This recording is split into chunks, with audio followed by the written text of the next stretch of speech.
నమస్కారం.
Honorable Chairman,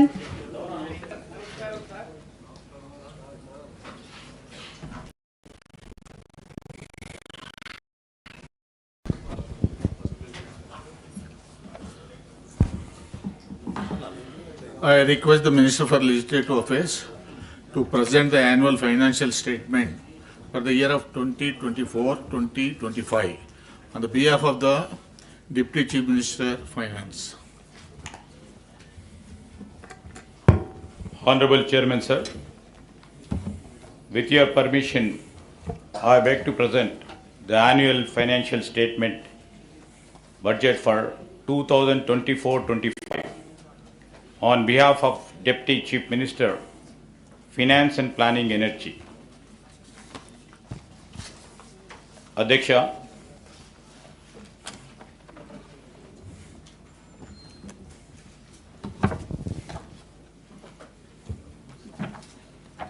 నా తెలంగాణ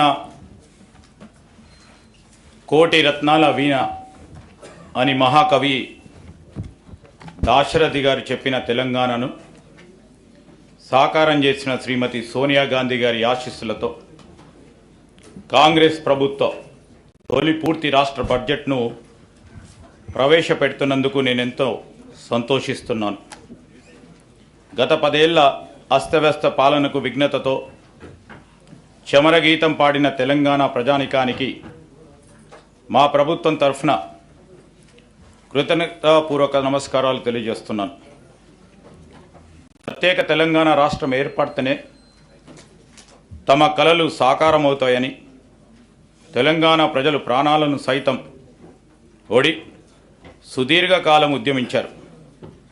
ఆ ఉద్యమాల తీవ్రత వెనుకనున్న తెలంగాణ ప్రజల ఆవేదనను గుర్తించి కాంగ్రెస్ నేతృత్వంలోని యూపీఏ ప్రభుత్వం తెలంగాణ ప్రజలకు ఒక ప్రత్యేక రాష్ట్రాన్ని ఏర్పాటు చేయాలని నిర్ణయించి దానికి సంబంధించిన అన్ని లాంఛనాలను పూర్తి చేసి స్వరాష్ట్రాన్ని సాకారం చేసింది.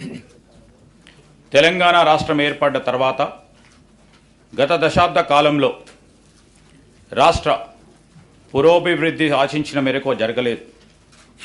తెలంగాణ రాష్ట్రాన్ని బంగారు తెలంగాణగా మారుస్తామని ఒట్టి ఉత్తర కుమార ప్రగల్భాలు పలికిన గత ప్రభుత్వ పాలకులు అన్ని రంగాల్లో పూర్తి వైఫల్యం చెందారు. పురోభివృద్ధి అటుంచి రాష్ట్ర ప్రజల సంక్షేమం సన్నగిల్లింది, అభివృద్ధి అడుగంటింది, రాష్ట్రం అప్పుల పాలైంది. చిలికి చిలికి గాలి వాల అయినట్టు రాష్ట్ర ఆవిర్భావ సమయానికి ఉన్న 75,577 కోట్ల రూపాయల అప్పు గత ఏడాది డిసెంబర్ నాటికి వామనావతారంలా పెరిగి 6,71,757 కోట్ల రూపాయలకు చేరింది. అంటే గత 10 సంవత్సరాలలో తెలంగాణ రాష్ట్ర ప్రభుత్వ అప్పు దాదాపు 10 రెట్లు పెరిగింది. తదనంతరం గుణంగా రాష్ట్ర అభివృద్ధి జరగలేదని అక్షర సత్యం. ఉమ్మడి ఆంధ్రప్రదేశ్ రాష్ట్రంలో తెలంగాణ ప్రాంతానికి రావాల్సిన నీళ్లు, నిధులు, నియామకాలు దక్కడం లేదన్న కారణం, ఉద్యమించిన రాష్ట్ర ప్రజల ఆకాంక్షలు ఎంతవరకు నెరవేరాయి అని ప్రశ్నకు మనమంతా కలిసి సమాధానం చెప్పుకోవాల్సిన అవసరం ఉంది. తెలంగాణ వాటాగా వచ్చే నీళ్లను రాష్ట్ర ప్రజలు త్రాగునీరు, సాగునీరు అవసరాలను వినియోగించుకోవాలని ప్రభుత్వ ప్రధాన సంకల్పం. అయితే గత దశాబ్ద కాలంలో పాలకులు తీసుకున్న తప్పుడు విధానపరమైన నిర్ణయాల కారణంగాను, నాణ్యత లేని పనుల కారణంగాను సాగునీటి ప్రాజెక్టులు ఆశించే ఫలితాలు ఇవ్వలేకపోతున్నాయి.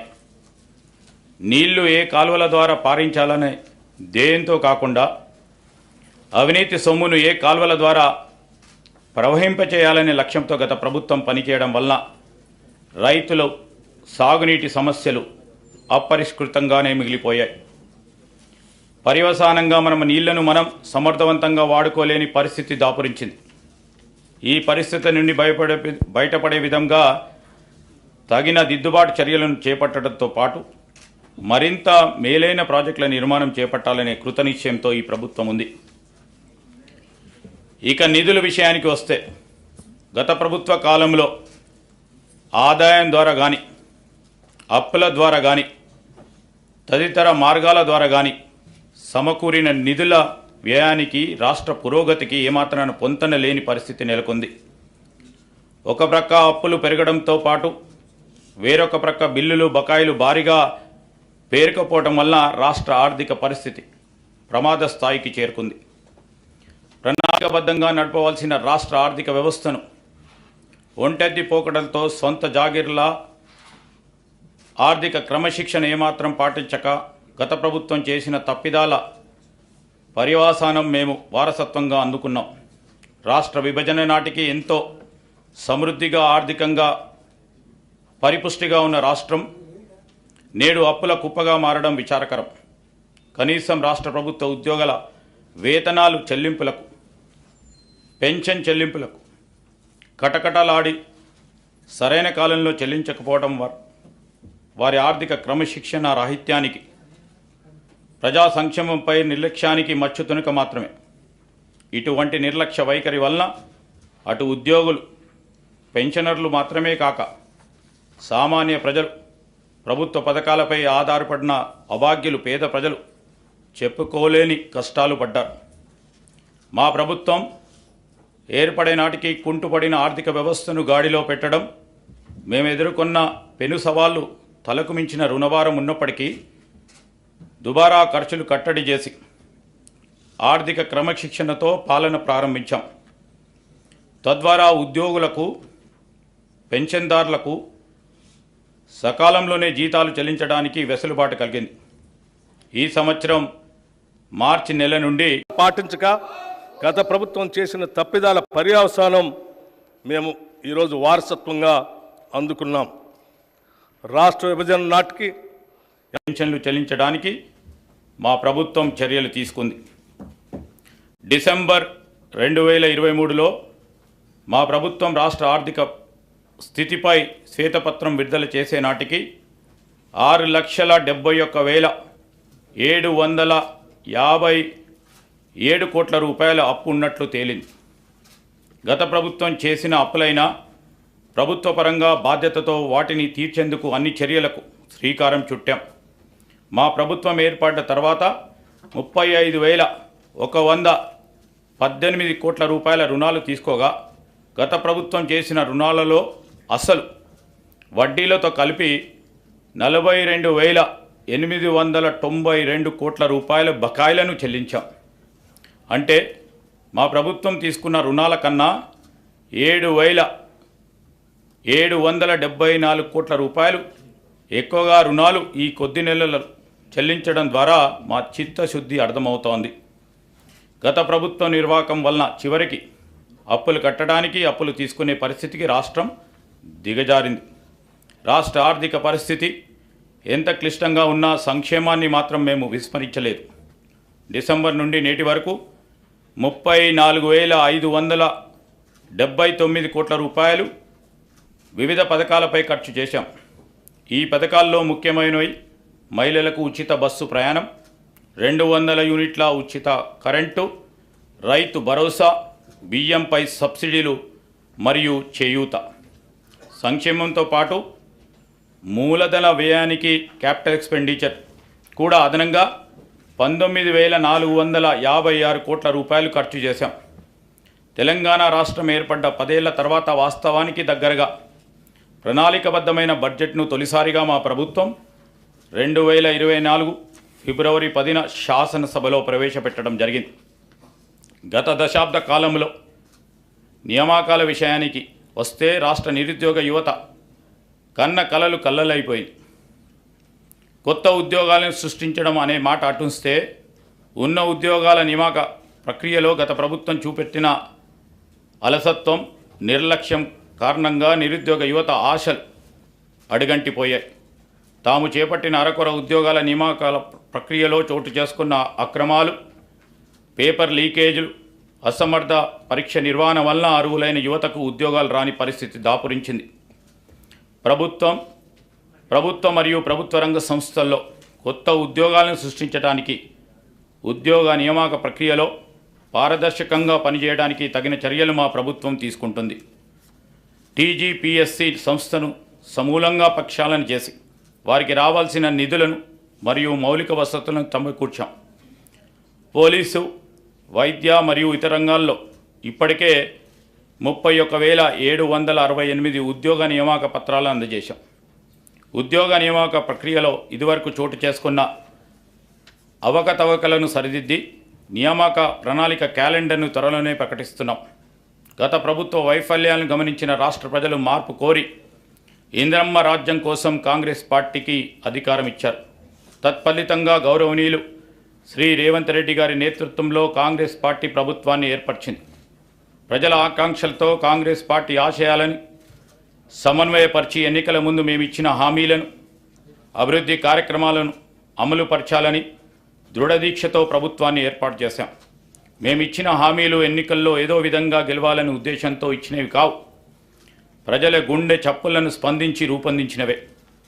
మా హామీలు అల్వి కానివని ప్రతిపక్షాలు పదే పదే విమర్శలు చేస్తుండడం గమనార్హం.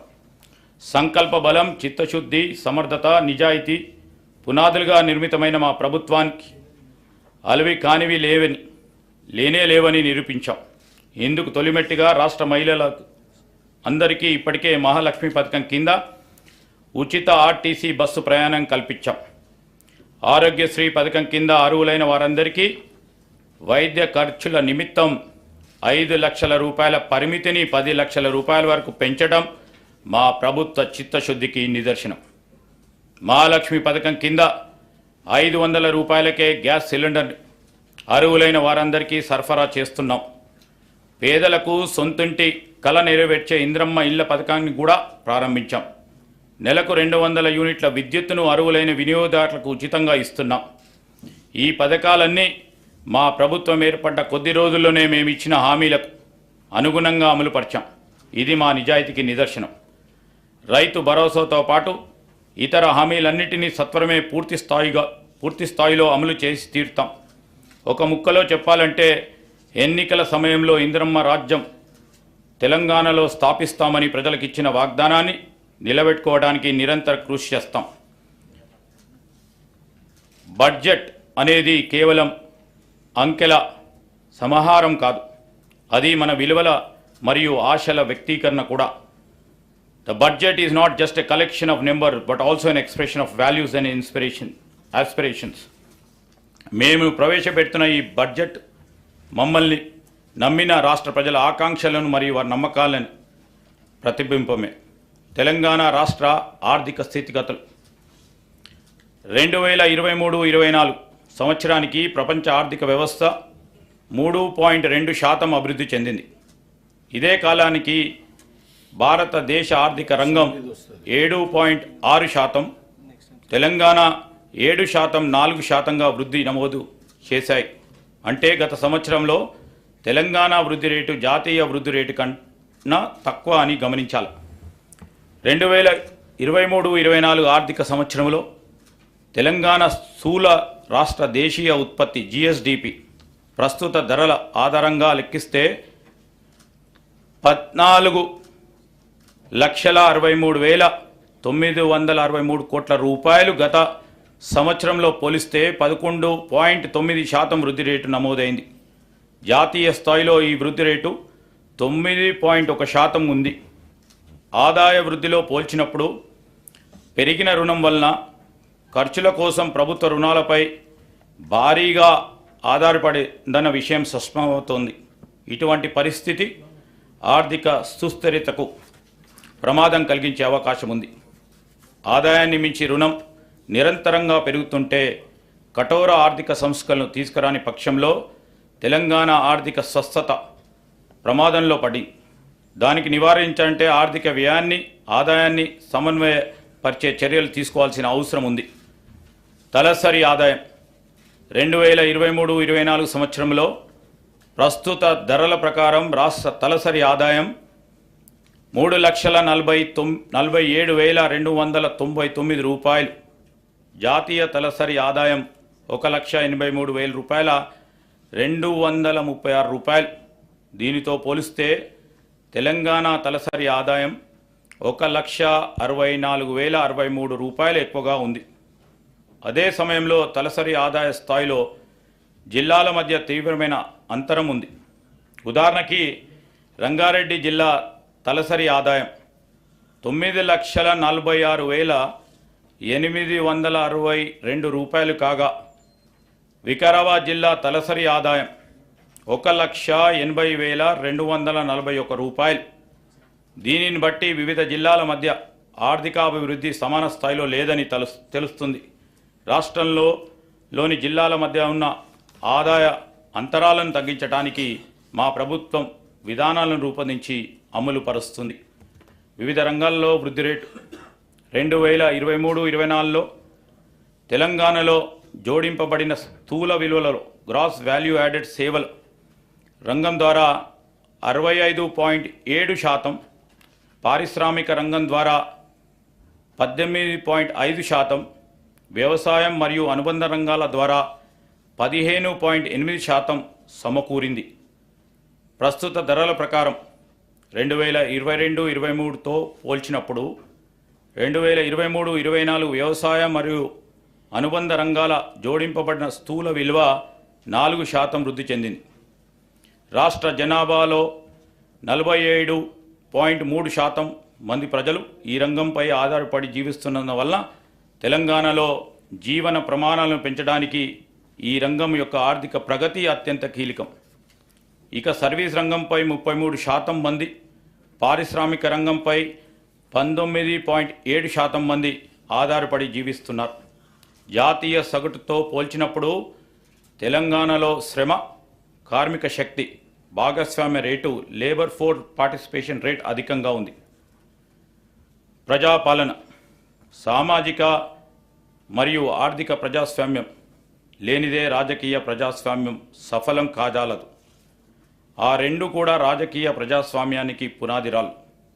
పునాది ఎంత బలంగా ఉంటే ప్రజాస్వామ్యం అంత పటిష్టంగా ఉంటుంది. Political democracy cannot succeed without social and economic democracy. These two form the foundation of political democracy.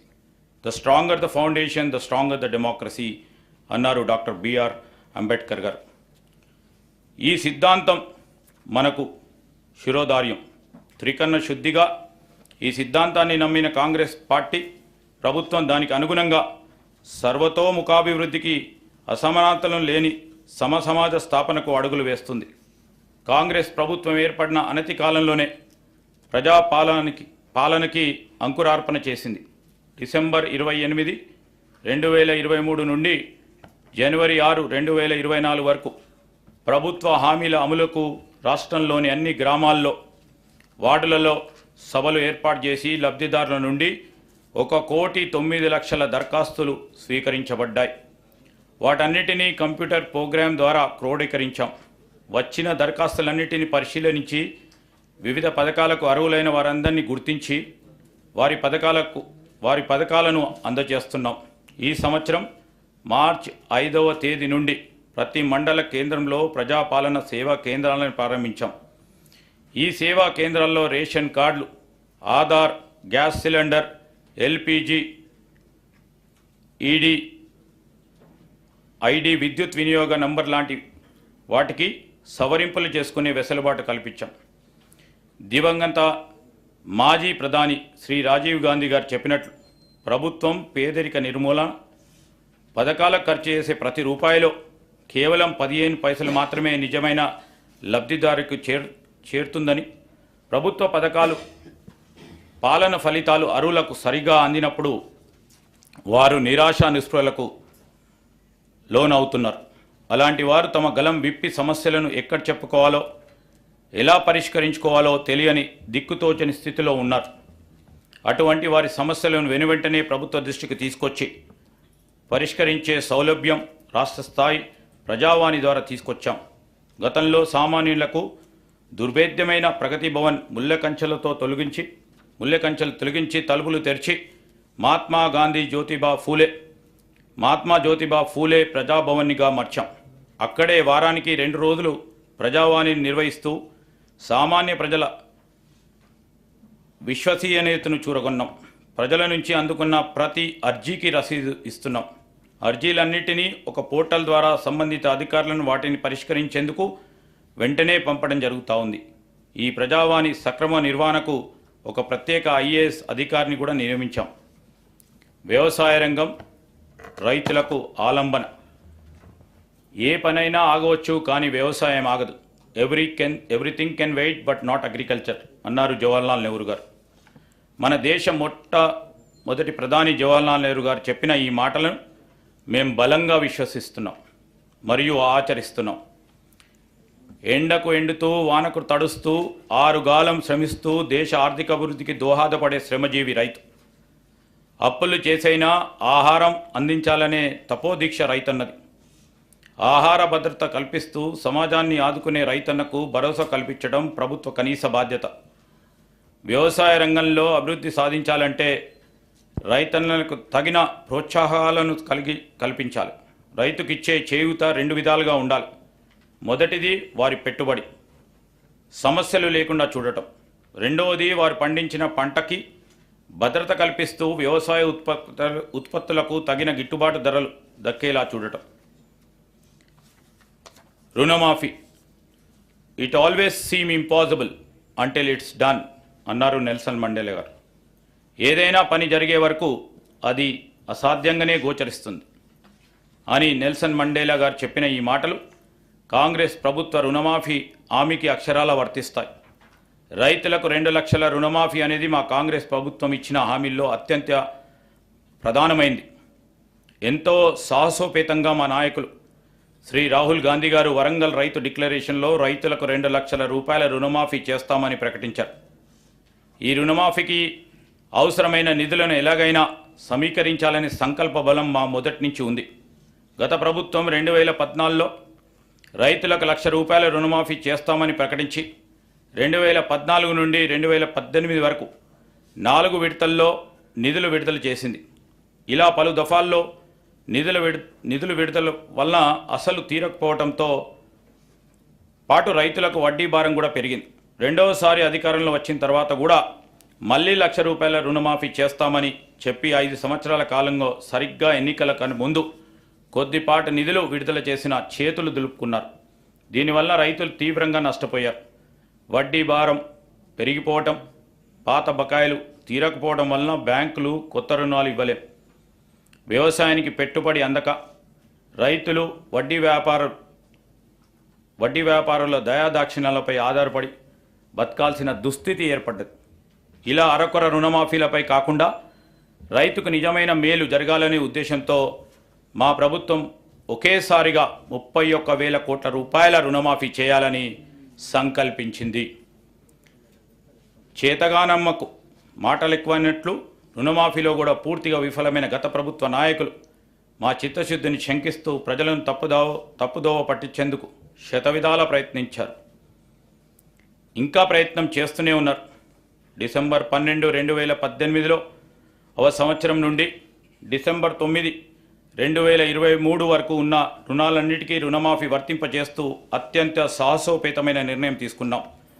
తీవ్ర ఆర్థిక సంక్షోభంలో అధికారం అందుకున్న మేము తగిన ప్రణాళికతో పొదుపుతో ఇచ్చిన మాట ప్రకారం 2 లక్షల రూపాయల రుణమాఫీకి అవసరమైన 31,000 కోట్ల రూపాయలను సమీకరించుకుంటున్నాం.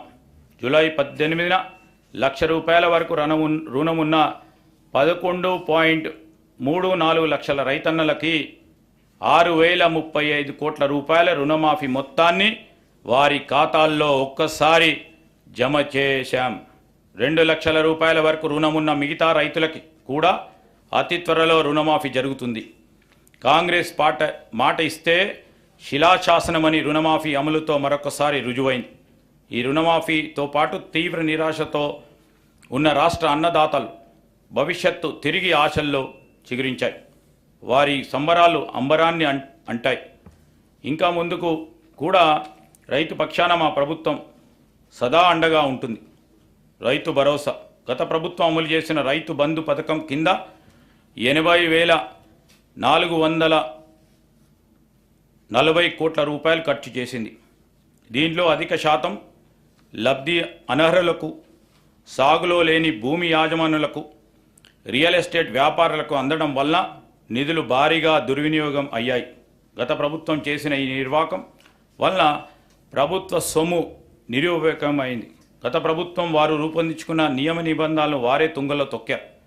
ఇది చాలా శోచనీయం మరియు క్షమించరాని నేరం. మా ప్రభుత్వం అర్హులైన రైతులకు మాత్రమే లబ్ధి చేకూరేలా రైతు బంధు పథకం స్థానే రైతు భరోసాను తీసుకొచ్చింది. ఈ పథకం ద్వారా అర్హులైన రైతులకు ఏటా ఎకరానికి 15,000 రూపాయలు చెల్లించాలని మా ప్రభుత్వ సంకల్పం. దీని అమలుకు విధి విధానాలు చర్చించి నిర్ణయించడానికి ఒక కేబినెట్ సబ్ కమిటీ ఏర్పాటు చేశాం. ఈ కమిటీ పలు జిల్లాలలో పర్యటించి ఆ ప్రాంత రైతులను, వ్యవసాయ రంగ నిపుణులను, మేధావులను సంప్రదించి వారి అభిప్రాయాలను సేకరించింది.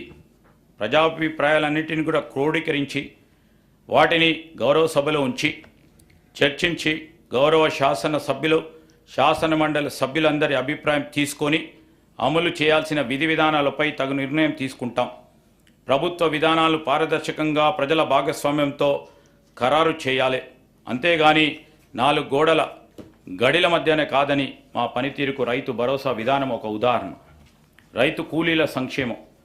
భూమి లేని గ్రామీణ ప్రజానికం ఎక్కువగా రైతు కూలీలుగా పనిచేస్తూ దుర్భర జీవితాన్ని గడుపుతూ ఉన్నారు. వారికి ఎటువంటి ఆర్థిక భద్రత ఉండకపోవడంతో పని లేని రోజుల్లో పస్తులుండాల్సిన బాధాకరమైన పరిస్థితి. వీరికి గత 10 ఏళ్లలో ప్రభుత్వ పరంగా ఎటువంటి సహాయ సహకారాలు అందలేదు. భూమి లేని రైతు కూలీల ఆర్థిక మరియు జీవన స్థితిగతులు మెరుగుపరచడానికి మా ప్రభుత్వం లక్షలాది భూమి లేని నిరుపేద రైతు కూలీలకు సంవత్సరానికి 12,000 రూపాయలు అందించే బృహత్తరమైన కార్యక్రమాన్ని ఈ సంవత్సరంలోనే ప్రారంభించబోతున్నాం. పంట బీమా. అతివృష్టి, అనావృష్టుల రైతన్న పాలిట శాపాలు. ఏడాది పాటు శ్రమించిన అనుకోని ప్రకృతి విపత్తులతో పండిన పంట చేతికందక రైతు రుణభారంతో కృంగిపోయి రైతు కూలీగా మారే పరిస్థితులు అవుతున్నాయి.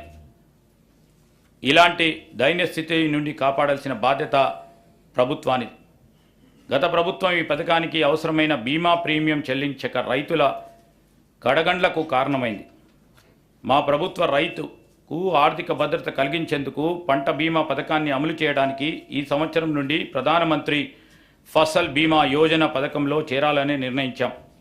ఈ పథకం కింద రైతులు చెల్లించాల్సిన బీమా ప్రీమియం కూడా రాష్ట్ర ప్రభుత్వమే చెల్లిస్తుంది. రైతులకు పైసా ఖర్చు లేకుండా వారు వేసిన పంటలకు పూర్తి భద్రత ఈ పథకం కల్పిస్తుంది. వరి పంటలకు బోనస్.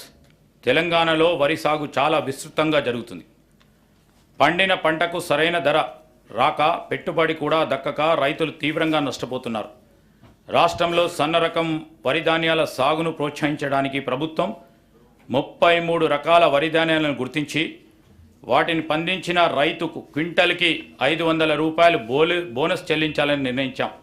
దీనివల్ల సన్న రకాల వరిని పండించే సాగు భూమి విస్తీర్ణం పెరిగి రైతులకు ఆర్థిక ప్రయోజనం చేకూరుతుంది. రైతు నేస్తం. వ్యవసాయ రంగంలో వచ్చే ఆధునిక సాంకేతిక అభివృద్ధి రైతులకు అందితేనే వాటి వలన ఉపయోగం. టెక్నాలజీ మరియు రైతు మధ్య ఒక అనుసంధానం అవసరం.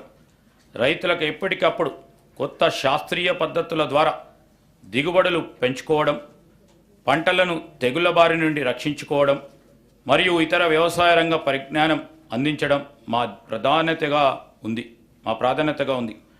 ఈ కార్యక్రమంలో భాగంగా ప్రొఫెసర్ జయశంకర్ తెలంగాణ రాష్ట్ర వ్యవసాయ విశ్వవిద్యాలయ శాస్త్రవేత్తల సహకారంతో వీడియో కాన్ఫరెన్సులు నిర్వహిస్తున్నాం. ధరణి కుట్రపూరితమైన ఉద్దేశంతో గత ప్రభుత్వం చేసిన దుశ్చర్య ధరణి. చాలా సంవత్సరాల కాలంగా భూమిపై సర్వహక్కులు అనుభవిస్తున్న కొందరు రైతన్నలకు వారి భూమి వారికే కాకుండా చేసింది ధరణి. తరతరాలుగా తమ యాజమాన్యంలో ఉన్న భూములను ధరణి పోర్టల్లో నమోదు చేసే సమయంలో జరిగిన లోపాలు, అక్రమాలు, అవకతవకల వలన లక్షలాది రైతులు తీవ్రమైన మనోవేదనకు గురయ్యారు. ఈ పొరపాట్లను సరిదిద్దేందుకు ప్రభుత్వ కార్యాలయాలు చుట్టూ తిరిగి వేసారిపోయారు. గత ప్రభుత్వం చేసిన తప్పులతో ఎంతోమంది వారి భూములను అమ్ముకోలేక పెళ్ళిళ్ళు, పిల్లల చదువులకు మరియు కుటుంబ అవసరాలను తీర్చుకోవడానికి నానా అగచాట్లు పడ్డారు. లోపాభూయిష్టమైన ధరణి నిర్వహణ వలన చాలామంది రైతులకు అందవలసిన రైతు బంధు, రైతు బీమా వంటి ప్రభుత్వ పథకాలు కూడా అందక నష్టపోయారు. సాక్షాత్ తెలంగాణ హైకోర్టు ధరణి పోర్టల్లోని ఎన్నో లోపాలను ఎత్తి చూపెట్టి ప్రజలకు ఇచ్చిన హామీ మేరకు మా ప్రభుత్వం ఏర్పడిన తర్వాత జనవరి 2024లో ధరణి పోర్టల్ అమలు కారణంగా వచ్చిన సమస్యలను అధ్యయనం చేయడానికి ఒక కమిటీని నియమించింది. ఆ కమిటీ సూచనల మేరకు మొదటి దశలో పెండింగ్లో ఉన్న దరఖాస్తులను పరిశీలించి పరిష్కరించడానికి స్పెషల్ డ్రైవ్ను ఈ సంవత్సరం మార్చి 1 నుండి మార్చి 15 వరకు జిల్లా కలెక్టర్ల ఆధ్వర్యంలో చేపట్టాం. మార్చి 1, 2024 నాటికి 2,26,740 దరఖాస్తులు పెండింగ్లో ఉండగా 1,22,774 కొత్త దరఖాస్తులు వచ్చాయి. మొత్తంగా ఉన్న 3,49,514 దరఖాస్తుల్లో మార్చి 1 నుండి నేటి వరకు 1,79,143 దరఖాస్తులను పరిష్కరించాం. నేటికి ధరణిలో 35 లావాదేవీలకు సంబంధించి మాడ్యూల్స్ని 10 సమాచార మాడ్యూల్స్ని అందుబాటులోకి తీసుకురావడం జరిగింది. ఈ మాడ్యూళ్ల వలన క్షేత్రస్థాయిలో ఎదురవుతా ఉన్న ఇబ్బందులకు కొంతవరకు పరిష్కారం లభిస్తుంది. మేము ధరణి సమస్యల పరిష్కార పురోగతిని ఎప్పటికప్పుడు కలెక్టర్లతో సమీక్షిస్తున్నాం. ధరణి కమిటీ పూర్తి అధ్యయనం తర్వాత శాశ్వత పరిష్కారం దిశగా తగిన చర్యలు తీసుకుంటాం. మన రాష్ట్ర జనాభాలో 47.3% ప్రజలు వ్యవసాయంపై ఆధారపడి జీవనోపాధి పొందుతున్నారు. కానీ మన రాష్ట్ర ఆర్థిక రంగంలో వ్యవసాయం మరియు సంబంధిత రంగాల వాటా 15.8% మాత్రమే. ఈ రంగం యొక్క వాటా పెరిగినప్పుడు రైతుల ఆర్థిక పరిపుష్టికి దారితీస్తుంది. అందుకే మా ప్రభుత్వం రైతుకి అవసరమైన అన్ని విధాల చేయూతను అందిస్తుంది. ఇప్పటివరకు ఏ ప్రభుత్వం చేయనంత సాహసం మేము ఈ బడ్జెట్లో చేస్తున్నాం. మొత్తం ప్రతిపాదిత బడ్జెట్లో సింహభాగం అంటే 72,659 కోట్ల రూపాయల వ్యవసాయ రంగానికి ప్రతిపాదిస్తున్నాం. ఇది రైతుల తలరాత మార్చే ఒక చారిత్రాత్మకమైన నిర్ణయం. భారతదేశ చరిత్రలో వ్యవసాయ రంగానికి ఇది ఒక మైలురాయి. హార్టికల్చర్, ఆయిల్ ఫామ్ సాగు. తెలంగాణలో 12.12 లక్షల ఎకరాల్లో ఉద్యాన పంటలు సాగు ద్వారా 53.6 లక్షల మెట్రిక్ టన్నుల ఉత్పత్తి జరుగుతుంది. రాష్ట్రంలో ఆయిల్ పామ్ సాగును ప్రోత్సహించేందుకు oil palm area expansion under national mission on edible oils oil palm NMEO-OP పథకం కింద ఆయిల్ పామ్ సాగు రైతులకు అవసరమైన సహాయాన్ని అందిస్తాం. 2024-25లో రాష్ట్రంలో 1 లక్ష ఎకరాలు ఆయిల్ పామ్ సాగు చేసే లక్ష్యంగా పెట్టుకున్నాం. ఇప్పటికే 77,857 ఎకరాలకి రిజిస్ట్రేషన్ జరగగా 23,131 ఎకరాలకి అనుమతులు కూడా ఇవ్వటం జరిగింది. వచ్చిన మొత్తం రిజిస్ట్రేషన్లకి ఈ నెలలోనే ప్లాంటేషన్ మరియు డ్రిప్ అనుమతులు ఇవ్వాలని లక్ష్యంగా పెట్టుకున్నాం. నాణ్యమైన విత్తనాలు లభిస్తేనే రైతుకు సరైన దిగుబడి వస్తుంది. గత ప్రభుత్వ పాలనలో రాష్ట్ర రైతాంగం నకిలీ విత్తనాల వల్ల పూర్తిగా నష్టపోయారు. రైతాంగం అప్పులు తెచ్చిపెట్టిన పెట్టుబడి నకిలీ విత్తనాల కారణంగా వృధా అవుతుంది. మా ప్రభుత్వం నకిలీ విత్తనాలను అరికట్టేందుకు కృతనిశ్చయంతో ఉంది. నకిలీ విత్తనాలను అరికడుతూ నాణ్యమైన విత్తనాలను రైతులకు అందించే దిశగా చర్యలు తీసుకుంటున్నాం. రైతులకు నష్టం జరిగే ఎటువంటి చర్యలను మా ప్రభుత్వం సహించదు. హార్టికల్చర్కి ఈ బడ్జెట్లో 737 కోట్ల రూపాయలు ప్రతిపాదిస్తున్నాం. పశు సంవర్ధక రంగం, పాడి పశువుల పెంపకం గ్రామీణ ప్రజానికానికి ఎంతో ఆర్థిక పుష్టిని ఇస్తుంది. పాలు, మాంసం, గుడ్లు ప్రజానికానికి పోషణ అందించడంతో పాటు అదనపు ఆదాయం ఇస్తాయి. ఇతర అనుబంధ రంగాలైన చేపలు, గొర్రెలు, కోళ్ల పెంపకం ఎంతోమందికి జీవనోపాధి కల్పిస్తాయి. ఈ రంగం గ్రామీణ ప్రాంతాల్లో ఉపాధి కల్పిస్తూ అభివృద్ధిలో కీలక పాత్ర వహిస్తుంది. పాల ఉత్పత్తి రంగంలో 62% వాటా చిన్న, సన్నకారు మరియు భూములు లేని నిరుపేదలదే. వారు రాష్ట్రంలో పశు సంపదలో 70% వాటా పొంది ఉన్నారు.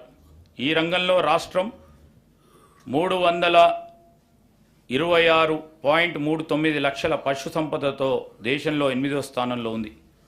పశు సంవర్ధక రంగానికి ఈ బడ్జెట్లో 1980 కోట్ల రూపాయలను ప్రతిపాదిస్తున్నాం. అభయహస్తం 6 హామీలు, మహాలక్ష్మి ఉచిత రవాణా పథకం, మహిళలను మహాలక్ష్మిగా గౌరవించడం మన సంస్కృతి. మహాలక్ష్మి పథకం కింద తెలంగాణ రాష్ట్రంలోని మహిళలందరికీ టీజీఆర్టీసీ నడిపే బస్సుల్లో ఉచిత బస్సు ప్రయాణ సౌకర్యం కల్పించాం. ప్రయాణించే దూరం పైన, ప్రయాణించే పర్యాయాలపైన ఎటువంటి పరిమితి లేదు. ఈ పథకాన్ని ఇప్పటివరకు 68.6 కోట్ల ప్రయాణాలను మహిళలు ఆర్టీసీ బస్సులో ఉచితంగా చేశారు.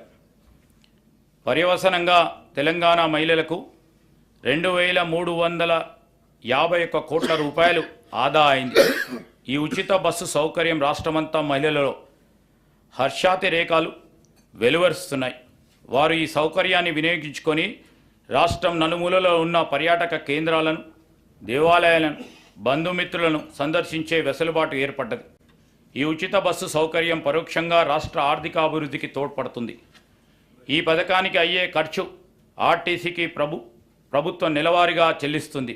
దీనివల్ల ఆర్టీసీ సంస్థ కూడా ఆర్థికంగా బలోపేతమై $1 బిలియన్ కార్పొరేషన్గా అవతరించడానికి దోహదపడుతుంది. 500 రూపాయలకే గ్యాస్ సిలిండర్. నిరుపేద మధ్యతరగతి కుటుంబాలకి తరచుగా పెరిగే గ్యాస్ సిలిండర్ ధరలు మోయలేని భారంగా మారాయి. వారి ఆదాయంతో పోలిస్తే పెరిగిన సిలిండర్ ధర వారికి ఒక తీవ్రమైన ఆర్థిక సమస్యగా మారింది. మా ప్రభుత్వం మహాలక్ష్మి పథకం కింద 500 రూపాయలకే వంట గ్యాస్ సిలిండర్ను అందించడం ప్రారంభించింది.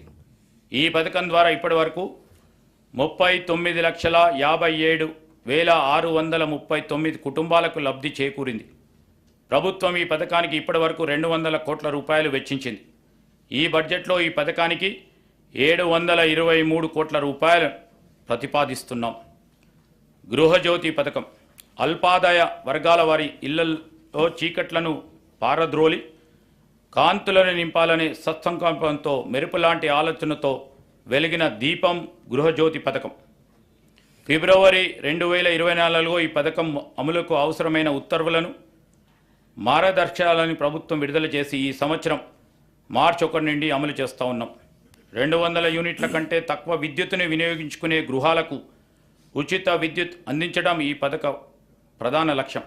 ప్రజాపాలన, ప్రజాసేవల కేంద్రాల ద్వారా వచ్చిన దరఖాస్తులను స్వీకరించి అర్హులైన వారందరికీ ఈ ఉచిత విద్యుత్ పథకం అమలు చేస్తూ ఉన్నాం. ఈ పథకం కింద అర్హులైన లబ్ధిదారులకు డిస్కాములు 0 బిల్లులు జారీ చేస్తాయి. ప్రభుత్వం ఆ బిల్లుల మొత్తం ఛార్జీలను డిస్కాంలకు చెల్లిస్తుంది. మార్చి 1వ తేదీ 2024 నుండి గృహజ్యోతి 0 బిల్లుల జారీ ప్రారంభమైంది. ఈ పథకం 15వ జూలై నాటికి 45 లక్షల 81,676 ఇళ్లలో వెలుగుల జిలుగులు నింపింది. గృహజ్యోతి పథకం కింద జూన్ వరకు అందించిన విద్యుత్ గాను డిస్కాంలకు ప్రభుత్వం ఇప్పటి వరకు 583.05 కోట్ల రూపాయలు చెల్లించింది. ఈ బడ్జెట్లో ఈ పథకానికి 2,418 కోట్ల రూపాయలు ప్రతిపాదిస్తున్నాం. ఇందిరమ్మ ఇల్లు రోటీ కపడా ఔర్ మకాన్లలో మకాన్ ఎంతో మంది నిరుపేదలకు ఎండమావే. పూట గడవని నిరుపేదలకు గూడును కూడా సమకూర్చడం ప్రభుత్వ ప్రధాన కర్తవ్యం. గత ప్రభుత్వం నిరుపేదలకి ఆశలు కల్పించి వారి ప్రభుత్వ ఇండ్లను కేటాయించకుండా వారిని దగా చేసింది. అసెంబ్లీ ఎన్నికల మేనిఫెస్టోలో పేర్కొన్న విధంగా మా ప్రభుత్వం ఇందిరమ్మ ఇల్లు అనే నూతన గృహ నిర్మాణ కార్యక్రమాన్ని ప్రారంభించి వారి ఆశలను నిజం చేసింది. ఈ పథకం ద్వారా పేదలు ఇళ్లను కట్టుకోవడానికి 5 లక్షల రూపాయల ఆర్థిక సాయం అందించాలని నిర్ణయించాం. ఎస్సీ ఎస్టీ లబ్ధిదారులకు 6 లక్షల రూపాయలు చెల్లిస్తాం. 2024-25 ఆర్థిక సంవత్సరంలో ప్రతి నియోజకవర్గంలో కనీసం 3,500 ఇళ్ల చొప్పున మొత్తం 4,50,000 ఇండ్ల నిర్మాణానికి సహకారం అందించాలని నిర్ణయించాం. ఈ పథకం కింద నిర్మించే ఇండ్లు కనీసం 400 చదరపు అడుగుల విస్తీర్ణంతో ఆర్సీసీ కప్పుతో వంటగది టాయిలెట్ సౌకర్యం కలిగి ఉంటాయి. 2 పడకల గదుల ఇండ్ల పథకం కింద పూర్తయిన ఇండ్లను త్వరలోనే కేటాయిస్తాం. పూర్తి కాని ఇండ్లను సత్వరమే పూర్తి చేసి మౌలిక వసతులు కల్పించి అర్హులకు అందజేస్తాం.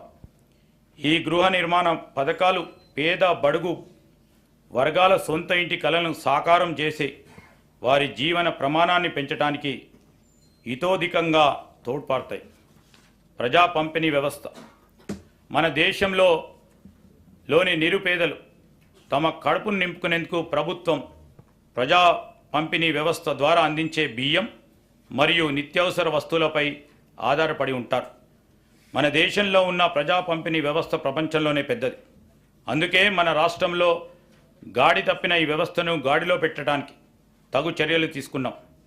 ధాన్య సేకరణ కట్టుదిట్టంగా అమలు చేస్తున్నాం.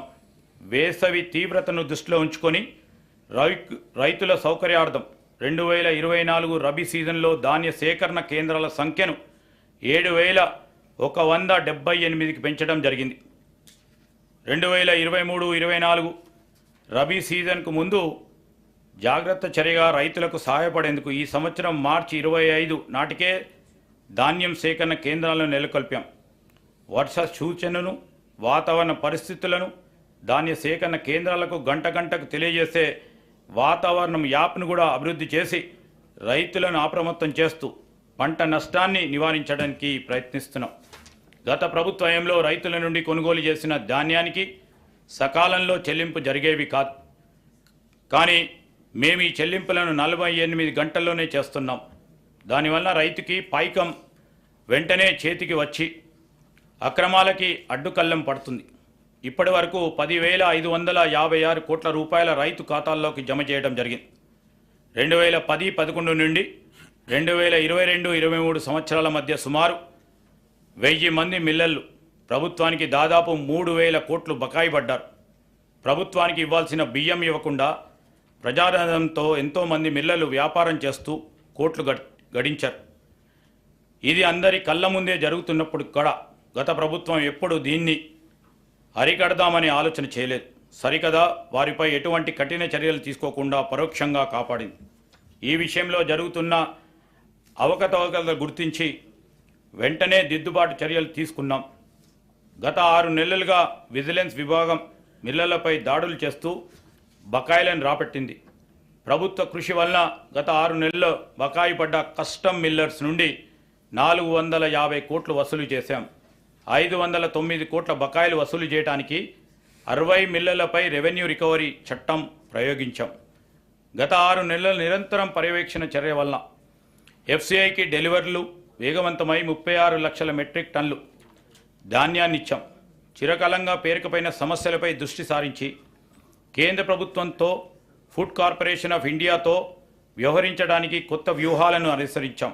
గత 3 నెలల్లో ఈ విధానం ద్వారా కేంద్ర ప్రభుత్వం FCI నుండి 3,561.64 కోట్ల రూపాయలను సాధించుకోగలిగాం. అలాగే 1,323.86 కోట్ల రూపాయల బకాయి పడ్డ రుణాన్ని తగ్గించుకోగలిగాం. మేము మొదలుపెట్టిన ఈ ప్రయత్నాల వలన పౌర సరఫరాల శాఖ సేవలు ఇప్పటికే ఎంతో మెరుగయ్యాయి. ప్రజా పంపిణీకి ఈ బడ్జెట్లో 3,836 కోట్ల రూపాయలు ప్రతిపాదిస్తున్నాం. పంచాయతీరాజ్ గ్రామీణాభివృద్ధి. మహాత్మా గాంధీ పేర్కొన్న విధంగా భారతదేశ ఆత్మ దాని గ్రామాల్లో కనిపిస్తుంది. కానీ గత దశాబ్ద కాలంలో ప్రభుత్వం నిర్లక్ష్యం వల్ల స్థానిక సంస్థలు నిర్వీర్యమైపోయాయి. కేవలం కొత్త గ్రామ పంచాయతీలను ఏర్పరిచి వాటికి ఎటువంటి ఆర్థిక వనరులు కల్పించకపోవడంతో ఆ గ్రామాల్లో కనీస మౌలిక సదుపాయాలు లేక అభివృద్ధి నోచుకోలేదు. గ్రామ స్వరాజ్యానికి నిరంతరంగా కృషి చేసే గ్రామీణాభివృద్ధి జవసత్వాలను నింపిన శ్రీమతి ఇందిరాగాంధీ, శ్రీ రాజీవ్ గాంధీ చూపిన బాటలోనే నడవాలని మా ప్రభుత్వం సంకల్పం. ప్రతి గ్రామాన్ని సమగ్రాభివృద్ధి కేంద్రంగా మలచాలన్నది లక్ష్యం.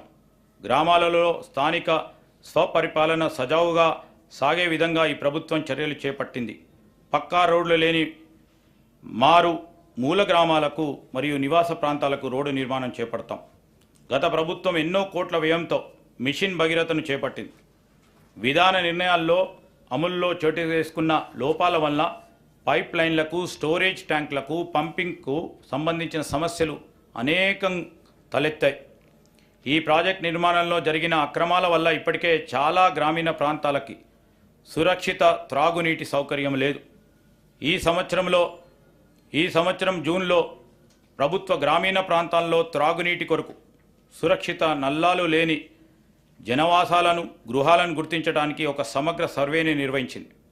ఈ సర్వేలో లక్షలాది గృహాలకు నల్లా కలెక్షన్ లేవని గుర్తించారు.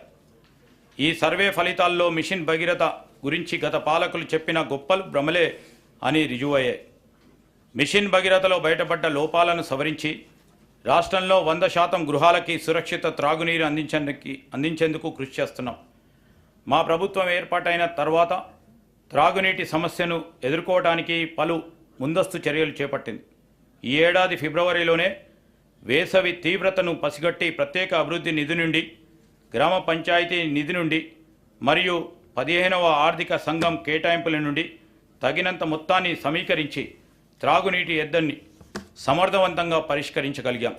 కర్ణాటక రాష్ట్రాన్ని సంప్రదించి నారాయణపూర్ డ్యాము నుండి 2 TMCల నీటిని రాబట్టుకోగలిగాం.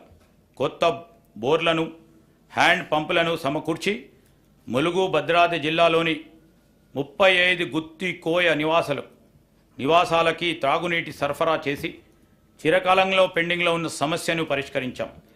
నీటి వసతులకు సంబంధించి వివిధ నిర్మాణాల నిర్వహణ మరియు మరమ్మతులను గ్రామ పంచాయతీలో పరిధిలోకి తీసుకురావాలని నిర్ణయించాం.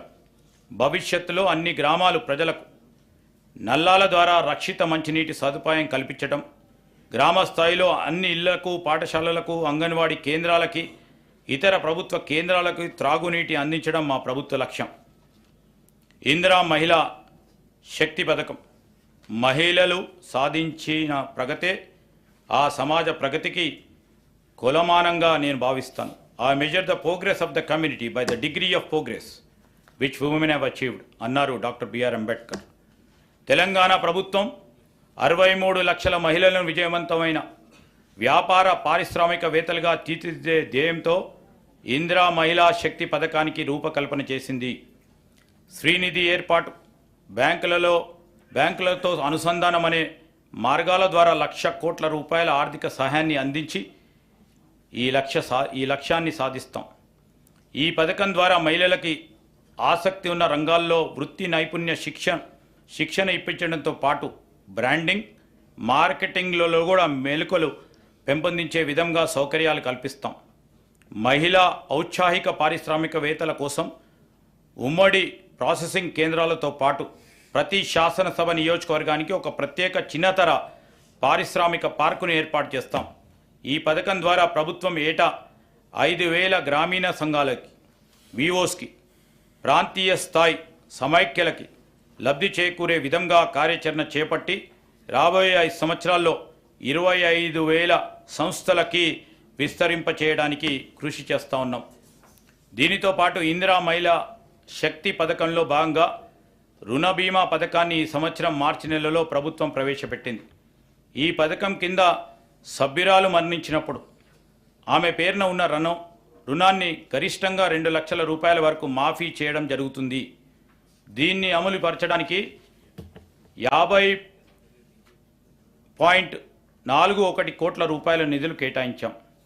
స్వయం సహాయక సంఘాలు ఒకప్పుడు దేశంలోనే అగ్రగామిగా నిలిచిన మన మహిళా స్వయం సహాయక సంఘాలు కొన్నేళ్లుగా గత ప్రభుత్వం అలసత్వంతో నిధులు లేమితో కుంటుపడ్డాయి. పేద మధ్యతరగతి మహిళా అభ్యున్నతికి ఆర్థిక స్వలంబనకి సహాయ సంఘాలు ఎంతో ఊతమిస్తాయి. వీటి పునరుద్ధరణకు ప్రతి సంవత్సరానికి కనీసం 20,000 కోట్లు తగ్గకుండా వచ్చే 5 సంవత్సరాల్లో 1,00,000 కోట్ల రూపాయల వడ్డీ లేని రుణాలు అందించాలని మా ప్రభుత్వం సంకల్పించింది. ఈ నిధులు మైక్రో స్మాల్ ఇండస్ట్రియల్ పార్కులు ఏర్పాటుకు సహాయపడి మహిళలను పారిశ్రామికవేత్తల స్థాయికి ఎదిగేందుకు అవకాశం కల్పిస్తాయి. ఇందిరా జీవిత బీమా పథకం. ఈ పథకం ద్వారా స్వయం సహాయక సంఘాల్లోని దాదాపు 63.86 లక్షల మంది మహిళా సభ్యులకు జీవిత బీమా సౌకర్యం కల్పిస్తున్నాం. స్వయం సహాయక సంఘాల్లోని సభ్యులెవరైనా ప్రమాదవశాత్తు మరణిస్తే వారికి 10 లక్షల జీవిత బీమా చేయడం జరిగింది. స్కూల్ యూనిఫామ్లను కుట్టే పనిని స్వయం సహాయక బృందాలు మహిళా సభ్యులకు అప్పజెప్పాలని పాఠశాల విద్యాశాఖ, సంక్షేమ శాఖ, జిల్లా కలెక్టర్లను ఆదేశిస్తూ ప్రభుత్వం ఈ ఏడాది మార్చి నెలలో ఉత్తర్వులు జారీ చేసింది. మహిళా శక్తి ప్రారంభోత్సవ కార్యక్రమంలో రాష్ట్ర ముఖ్యమంత్రి వర్యులు అందిన అభ్యర్థుల మేరకు స్కూల్ యూనిఫామ్లు కుట్టు ఛార్జీలను జతకు 50 రూపాయల నుండి 75 రూపాయల వరకు పెంచడం కూడా జరిగింది. దీనివల్ల 29,680 మహిళా సభ్యులకు సుమారు 50 కోట్ల రూపాయలు లబ్ధి చేకూరుతుందని అంచనా. స్వయం సహాయక బృందాల్లోని మహిళా సభ్యులు తయారు చేసే ఉత్పత్తుల విక్రయానికి గాను మాదాపూర్లోని శిల్పారామం వద్ద డాక్రా మహిళా బజార్ను కూడా ఏర్పాటు చేయాలని నిర్ణయించాం.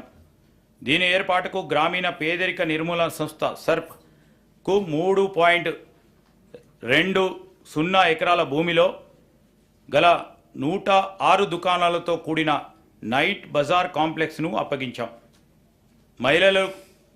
మహిళలు ఆర్థిక స్వలంబన సాధించినప్పుడే వారు నిజమైన సమానతను సాధిస్తారు. పైన పేర్కొన్న పథకాలన్నీ కూడా ఈ దిశగా మహిళలను బలోపేతం చేసేవే. సంక్షిప్తంగా చెప్పాలంటే మా ప్రభుత్వం 1 కోటి మంది మహిళలను కోటీశ్వరులను చేసేందుకు కంకణం కట్టుకుంది. పంచాయతీరాజ్ మరియు గ్రామీణాభివృద్ధి శాఖకు ఈ బడ్జెట్లో 29,816 కోట్ల రూపాయలు ప్రతిపాదిస్తున్నాం. హైదరాబాద్ నగరాభివృద్ధి. దేశంలో ప్రధాన నగరాల్లో ఒకటైన హైదరాబాద్ అన్ని రంగాల్లో శరవేగంగా అభివృద్ధి చెందుతోన్న చారిత్రాత్మక నగరం. ఇప్పటికే ఈ నగరం ఒక ఐకాన్ పేరు గడించింది. ఈ నగరాభివృద్ధికి విశేషంగా కృషి చేసిన గత కాంగ్రెస్ ప్రభుత్వ సేవలను మనం మర్చిపోలేం. ఇంతటి ఘన చరిత్ర కలిగిన నగరం యొక్క పారిశుద్ధ, మురుగునీటి, త్రాగునీటి వ్యవస్థలు గత 10 ఏళ్లుగా అత్యంత నిర్లక్ష్యానికి గురయ్యాయి. మితిమీరిన కాలుష్యంతో మూసీ, హుసేన్ సాగర్లు విషతుల్యం అయ్యాయి.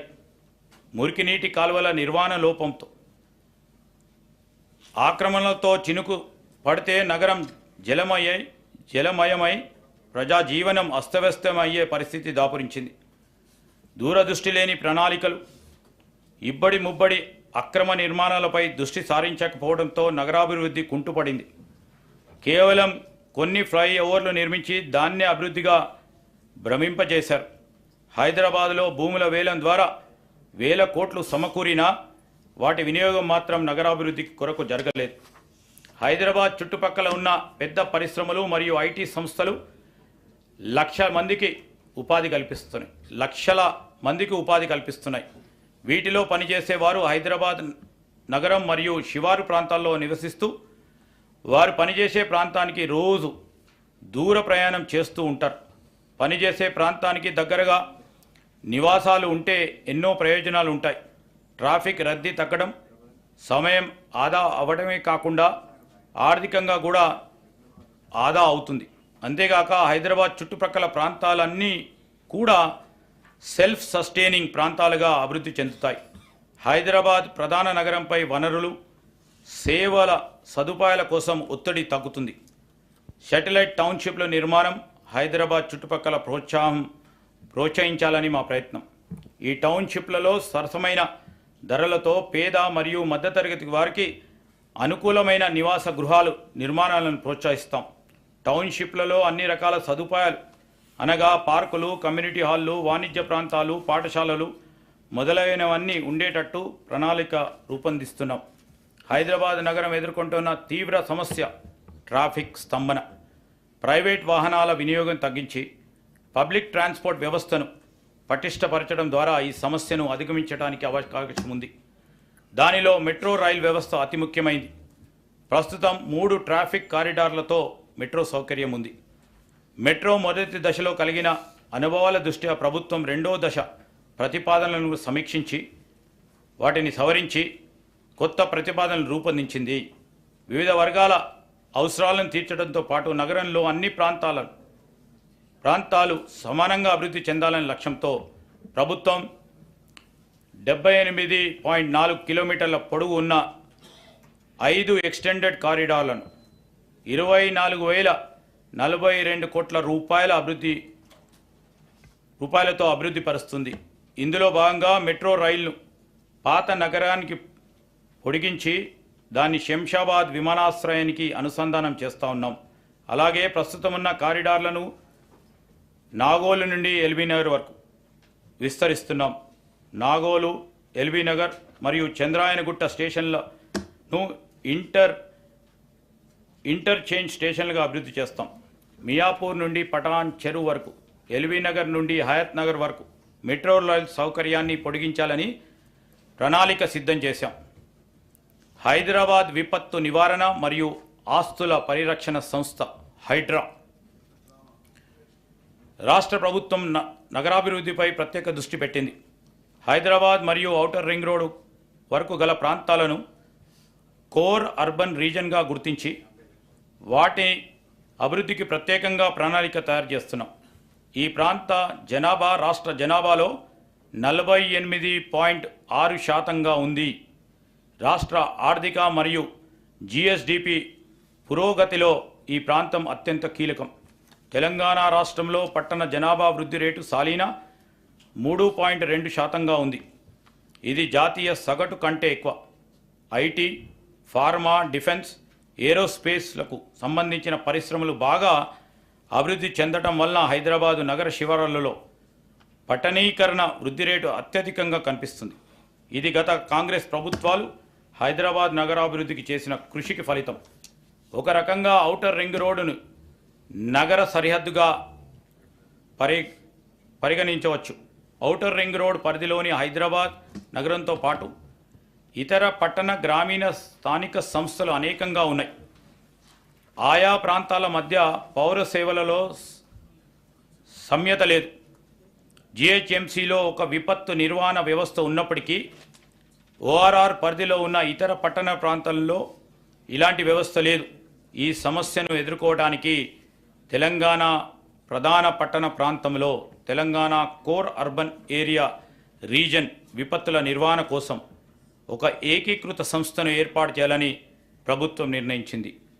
జిహెచ్ఎంసీతో పాటు హైదరాబాద్, రంగారెడ్డి, మేడ్చల్ మల్కాజ్గిరి, సంగారెడ్డి జిల్లాలను ఈ తెలంగాణ కోర్ అర్బన్ రీజన్ పరిధిలోకి వస్తాయి. పట్టణ విపత్తులను నివారించడానికి, వాటిని ఎదుర్కోవడానికి తీసుకోవాల్సిన చర్యలను చేపట్టడంతో పాటు ఎటువంటి విపత్కరమైన పరిస్థితినైనా ఎదుర్కొని తక్షణ రక్షణ చర్యలు తీసుకునే విషయంలో జాతీయ, రాష్ట్రేతర సంస్థలతో సమన్వయం సాధించడం హైదరాబాద్ విపత్తు నివారణ మరియు ఆస్తుల పరిరక్షణ సంస్థ హైడ్రా చేస్తుంది. ఈ సంస్థలో ఆస్తుల పరిరక్షణకు, విపత్తుల నిర్వహణకు ప్రత్యేక విభాగాలు ఉంటాయి. ఈ సంస్థ పాలక మండలికి, గవర్నింగ్ అథారిటీ, రాష్ట్ర ముఖ్యమంత్రి అధ్యక్షులుగా ఉంటారు. ఈ సంస్థ నిర్వహణకు కావలసిన నిధులను ప్రభుత్వ కేటాయింపు ద్వారా లబ్ధిదారులైన స్థానిక సంస్థల వాటాల ద్వారాను సమకూర్చుకోవటం జరుగుతుంది. ఈ సంస్థ వల్ల విపత్తుల నిర్వహణ సమర్థవంతంగా నిర్వహించడం సాధ్యమవుతోంది. మూసీ నది ప్రక్షాళన. Musi river front development project మా ప్రభుత్వానికి అత్యంత ప్రాధాన్యం. ఈ ప్రాజెక్టులో భాగంగా మూసీ నది తీర ప్రాంతం పర్యావరణ వ్యవస్థను పునరుద్ధరించాలని భావిస్తున్నాం. ఈ ప్రాజెక్టు వలన సుమారు 110 చదరపు కిలోమీటర్లు పట్టణ ప్రాంతం పునర్జీవనం చెందుతుంది. అలాగే నదీ తీర ప్రాంతాల్లో క్రొత్త వాణిజ్య నివాస కేంద్రాలు వెలిసి పాత హెరిటేజ్ ప్రాంతాలను కొత్తదనాన్ని సంతరించుకుంటాయి. మూసీ నది పరివాహక ప్రాంత అభివృద్ధి ప్రాజెక్టు వల్ల జల నిర్వహణలో ఎదురయ్యే సంక్లిష్ట సమస్య పరిష్కరించుకోవచ్చు. పర్యావరణానికి నష్టం కలగని విధంగా మౌలిక సదుపాయాలను కల్పించుకోవచ్చు. ఈ ప్రాజెక్టులో రిక్రియేషన్ జోన్లు, పాదాచారుల జోనులు, పీపుల్స్ ప్లాజాలు, చిల్డ్రన్ థీమ్ పార్కులు, ఎంటర్టైన్మెంట్ జోన్లు అభివృద్ధి చేస్తాం. ఈ ప్రాజెక్టు యొక్క ముఖ్య లక్ష్యాలు ఆర్థిక కూడలి ఏర్పాటు, జీవన ప్రమాణాలు పెరుగుదల, వారసత్వ సాంస్కృతిక సంపదను పరిరక్షించుకోవడం, నగర ప్రతిష్టను ఇనుమడింపజేయటం, పర్యాటక కేంద్రంగా తీర్చిదిద్దటం, పర్యావరణాన్ని మెరుగుపరచడం, మౌలిక సదుపాయాలని అభివృద్ధిపరచడం. ఈ లక్ష్యాలను సాధించే దిశగా ఇప్పటికే సామాజిక ఆర్థిక అనుభవ సర్వేను చేపట్టడానికి రెవెన్యూ శాఖలో 33 బృందాలను ఏర్పాటు చేశాం. మూసీ అభివృద్ధి లండన్ నగరంలో ఉన్న థేమ్స్ నది పరివాహక అభివృద్ధి తరహాలో జరుగుతుంది. ఈ మూసీ నది అభివృద్ధి అత్యంత ప్రతిష్టాత్మకంగా భవిష్యత్తులో దేశంలో అనుసరించదగిన అత్యుత్తమ మోడల్గా జరగాలనేది మా ప్రయత్నం, జరుగుతుందని మా ప్రగాఢ విశ్వాసం. హైదరాబాద్ నగర పాలక సంస్థ మరియు మెట్రోపాలిటన్ అభివృద్ధి సంస్థ. హైదరాబాద్ నగర ప్రాధాన్యత దృష్ట్యా నగరాభివృద్ధికి మరింత పెద్దపీట వేయాలని ప్రభుత్వ ఉద్దేశం. 1 కోటికి పైగా జనాభా గల నగరానికి పౌర సేవలను మరింత సమర్థవంతంగా అందించడంలో GHMC, HMDA, metro water works ప్రధాన పాత్ర నిర్వహిస్తున్నాయి. వాటి సేవలను ప్రజలకు మరింత మెరుగ్గా అందించడానికి జిహెచ్ఎంసీ పరిధిలో మౌలిక వసతుల కల్పనకి 3065 కోట్ల రూపాయలు, హెచ్ఎండిఏ పరిధిలో మౌలిక వసతుల కల్పనకు 500 కోట్ల రూపాయలు, నగరానికి మంచినీటి మరియు డ్రైనేజ్ వ్యవస్థ మెరుగుపరచడానికి మెట్రో వాటర్ వర్క్స్కి 3385 కోట్ల రూపాయలు ఈ బడ్జెట్లో ప్రతిపాదించాం. ఇవి కాకుండా హైడ్రాకి 200 కోట్లు, ఎయిర్పోర్ట్ వరకు మెట్రో విస్తరణకు 100 కోట్లు, ఔటర్ రింగ్ రోడ్ కొరకు 200 కోట్లు, హైదరాబాద్ మెట్రో రైల్ ప్రాజెక్టుకి 500 కోట్లు, పాత నగరాన్ని మెట్రో విస్తరణకి 500 కోట్లు, multi modal suburban rail transport సిస్టమ్కి 50 కోట్లు, మూసీ రివర్ ఫ్రంట్ ప్రాజెక్టు 1500 కోట్ల రూపాయలు ప్రతిపాదించాం. తెలంగాణని ఆర్థికంగా ఆయుపట్టు ఉన్న హైదరాబాద్ సమగ్రాభివృద్ధి సాధించినప్పుడే పలు రంగాలకు అవసరమైన వనరులు సమకూడి రాష్ట్రాభివృద్ధికి దోహదపడుతుంది. ఇది దృష్టిలో పెట్టుకుని హైదరాబాద్ నగరాభివృద్ధికి ఎన్నడూ లేని విధంగా భారీ ఎత్తున 10,000 కోట్ల రూపాయలు ఈ బడ్జెట్లో ప్రతిపాదిస్తున్నాం. Regional ring road, outer ring road నిర్మాణం హైదరాబాద్ నగరానికి మణిహారం. ఔటర్ రింగ్ రోడ్ నగరం చుట్టూ ఉన్న పలు ప్రాంతాలను అనుసంధానం చేయటంతో హైదరాబాద్ నగరాభివృద్ధి మరింత వేగవంతమైంది.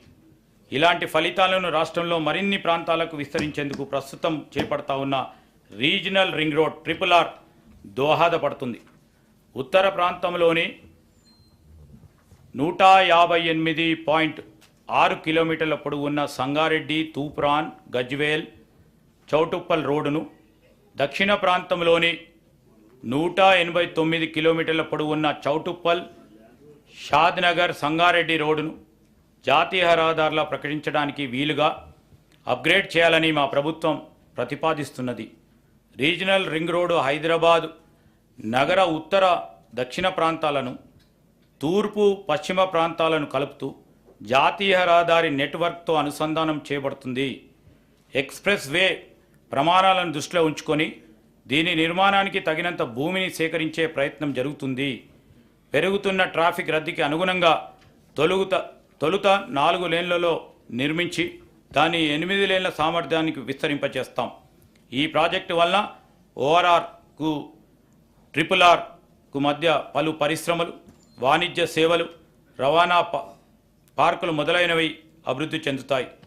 ప్రాథమిక అంచనాల ప్రకారం RRR ఉత్తర ప్రాంతం అభివృద్ధికి 13,522 కోట్ల రూపాయలు, దక్షిణ ప్రాంత అభివృద్ధికి 12,980 కోట్ల రూపాయలు ఖర్చు అవుతుంది.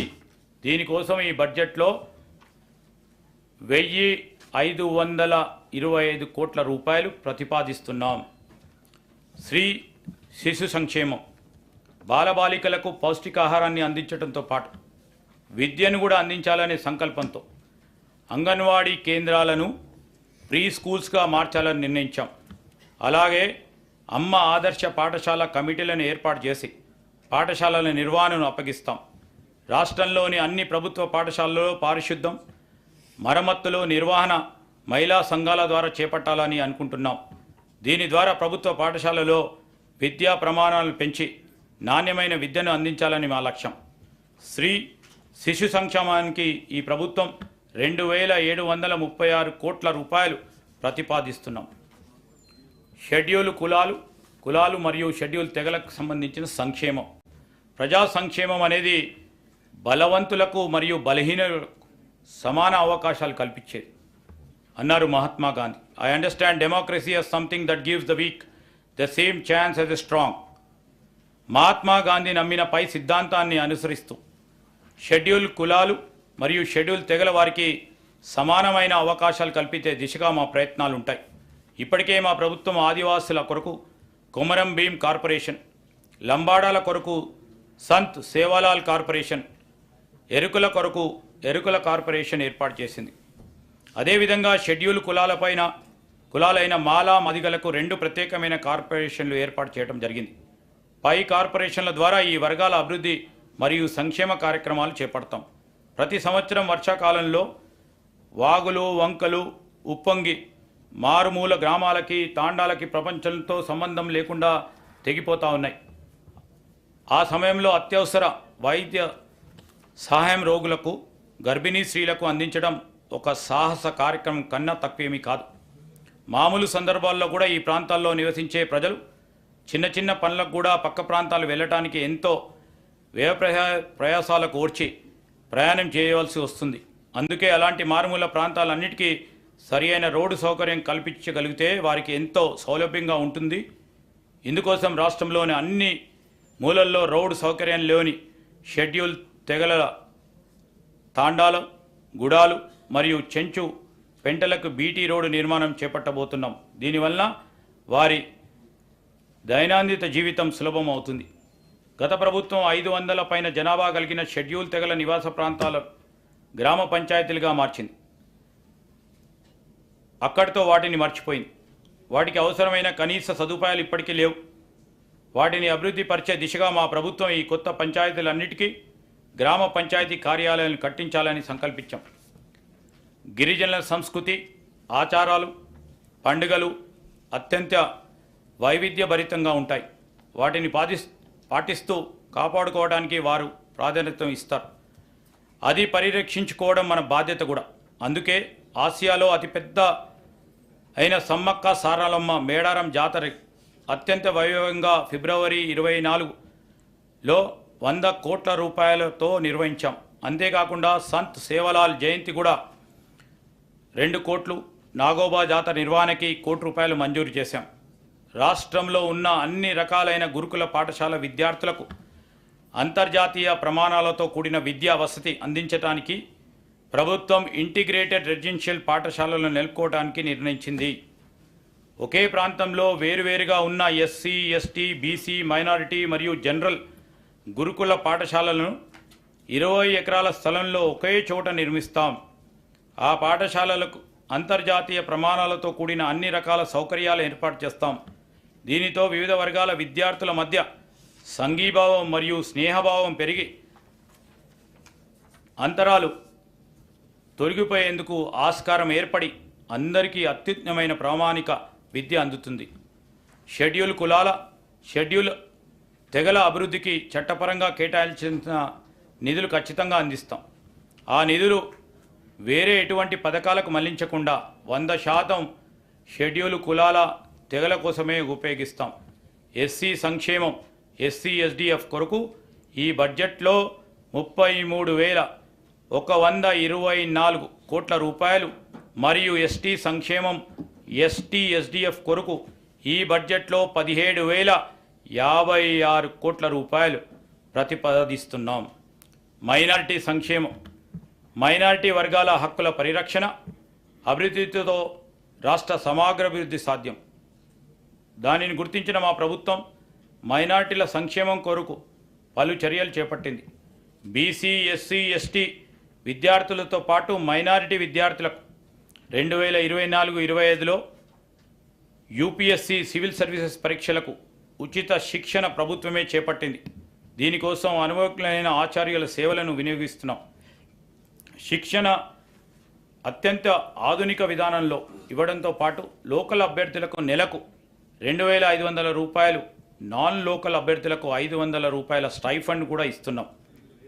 5,000 రూపాయలు స్టైఫండ్ కూడా ఇస్తున్నాం. ఈ సంవత్సరం రంజాన్ వేడుకలకు 33 కోట్ల రూపాయలు మరియు అషూర్ ఖానాల అస్రూల్ ఖానాల పునరుద్ధరణకు నిర్వహణకి 50 లక్షల రూపాయలు మంజూరు చేశాం.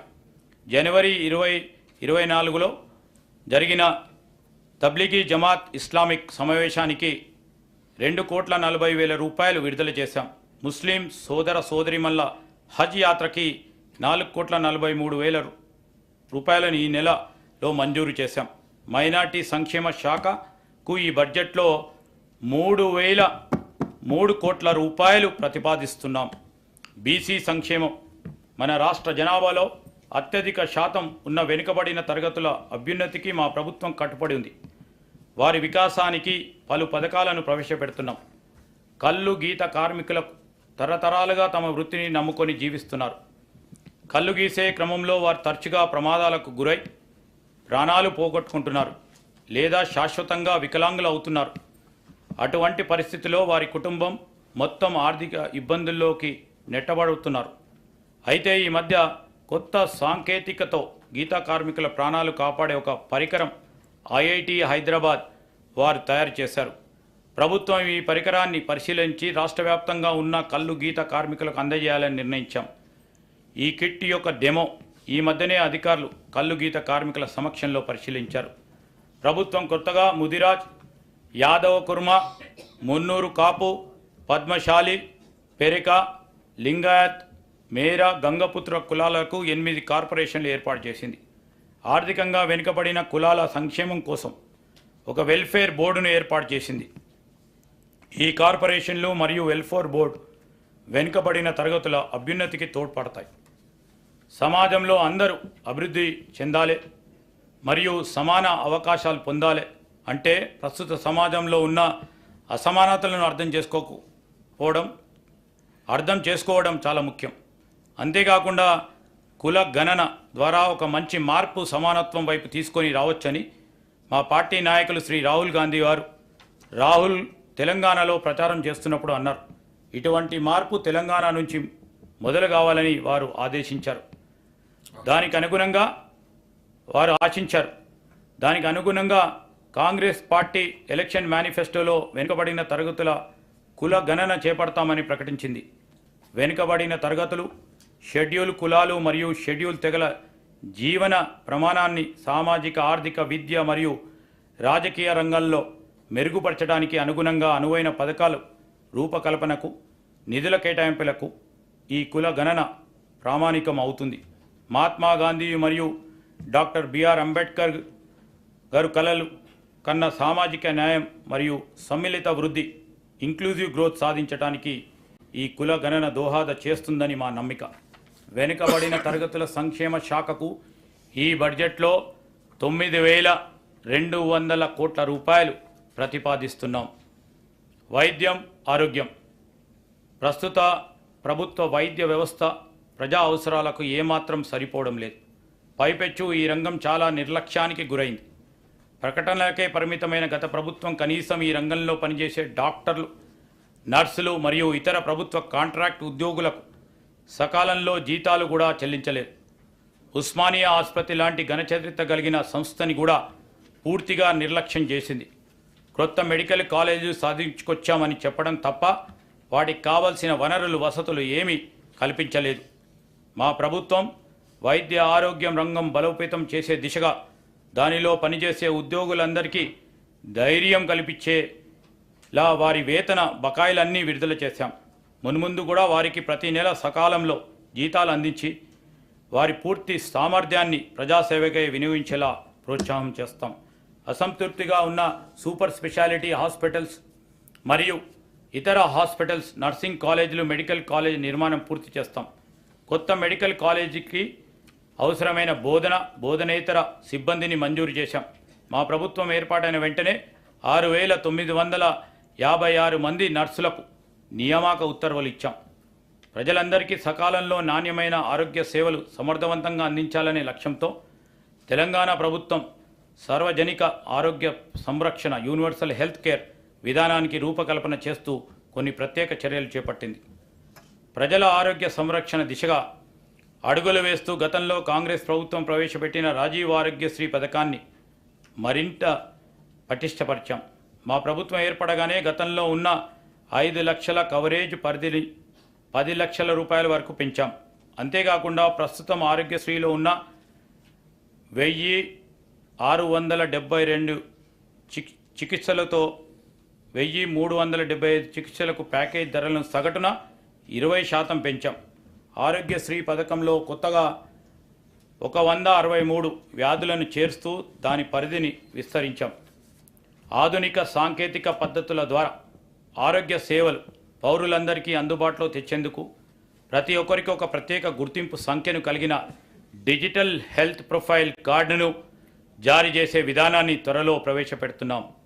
ప్రభుత్వం ప్రారంభించే ఈ కొత్త డిజిటల్ పద్ధతి వల్ల చెల్లాచెదురుగా అనేక చోట్ల ఉన్న పౌరుని ఆరోగ్య సంబంధ సమాచారం ఒకే చోట లభ్యం అవుతుంది. తద్వారా సులభంగా రోగ నిర్ధారణ చేసి వారికి సత్వర చికిత్స ప్రారంభించడానికి వీలవుతుంది. అంతేగాక దశల వారీగా దంత, నేత్ర, చెవి, ముక్కు, గొంతు మరియు మానసిక రోగ సంరక్షణ వాటికి సంబంధించిన పరీక్షలు ప్రజలకు అందుబాటులోకి తీసుకొస్తాం. వైద్య మరియు ఆరోగ్య శాఖకి ఈ బడ్జెట్లో 11,468 కోట్ల రూపాయలు ప్రతిపాదిస్తున్నాం. విద్యుత్ రంగం, వ్యవసాయ, పారిశ్రామిక రంగంలోని వినియోగదారులతో పాటు అన్ని వర్గాల వినియోగదారులకు నాణ్యమైన విద్యుత్తును నిరంతరాయంగా అందించాలన్నది ప్రభుత్వ ప్రధాన ధ్యేయం.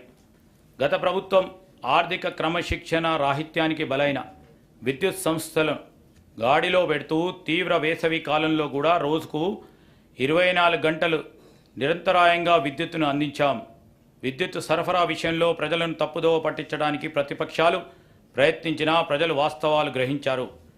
శరవేగంగా పెరుగుతున్న రాష్ట్ర విద్యుత్ డిమాండ్ దృష్టిలో పెట్టుకొని ట్రాన్స్మిషన్ నష్టాలు తగ్గించి నెట్వర్క్ బలోపేతం చేయడంలో భాగంగా ఈ ఆర్థిక సంవత్సరంలో 11 కొత్త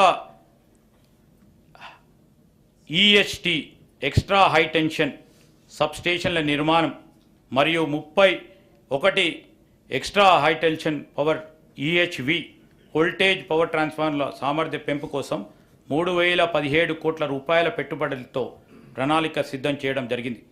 రాష్ట్రంలో భౌగోళిక అనుకూలతల గల ప్రదేశాల్లో స్టోరేజ్ ప్లాంట్లను ఏర్పాటు చేయడానికి చర్యలు తీసుకుంటున్నాం. కాలుష్య నివారణ చర్యలో భాగంగా ప్రభుత్వం విద్యుత్ వాహనాలను ప్రోత్సాహం చేస్తుంది.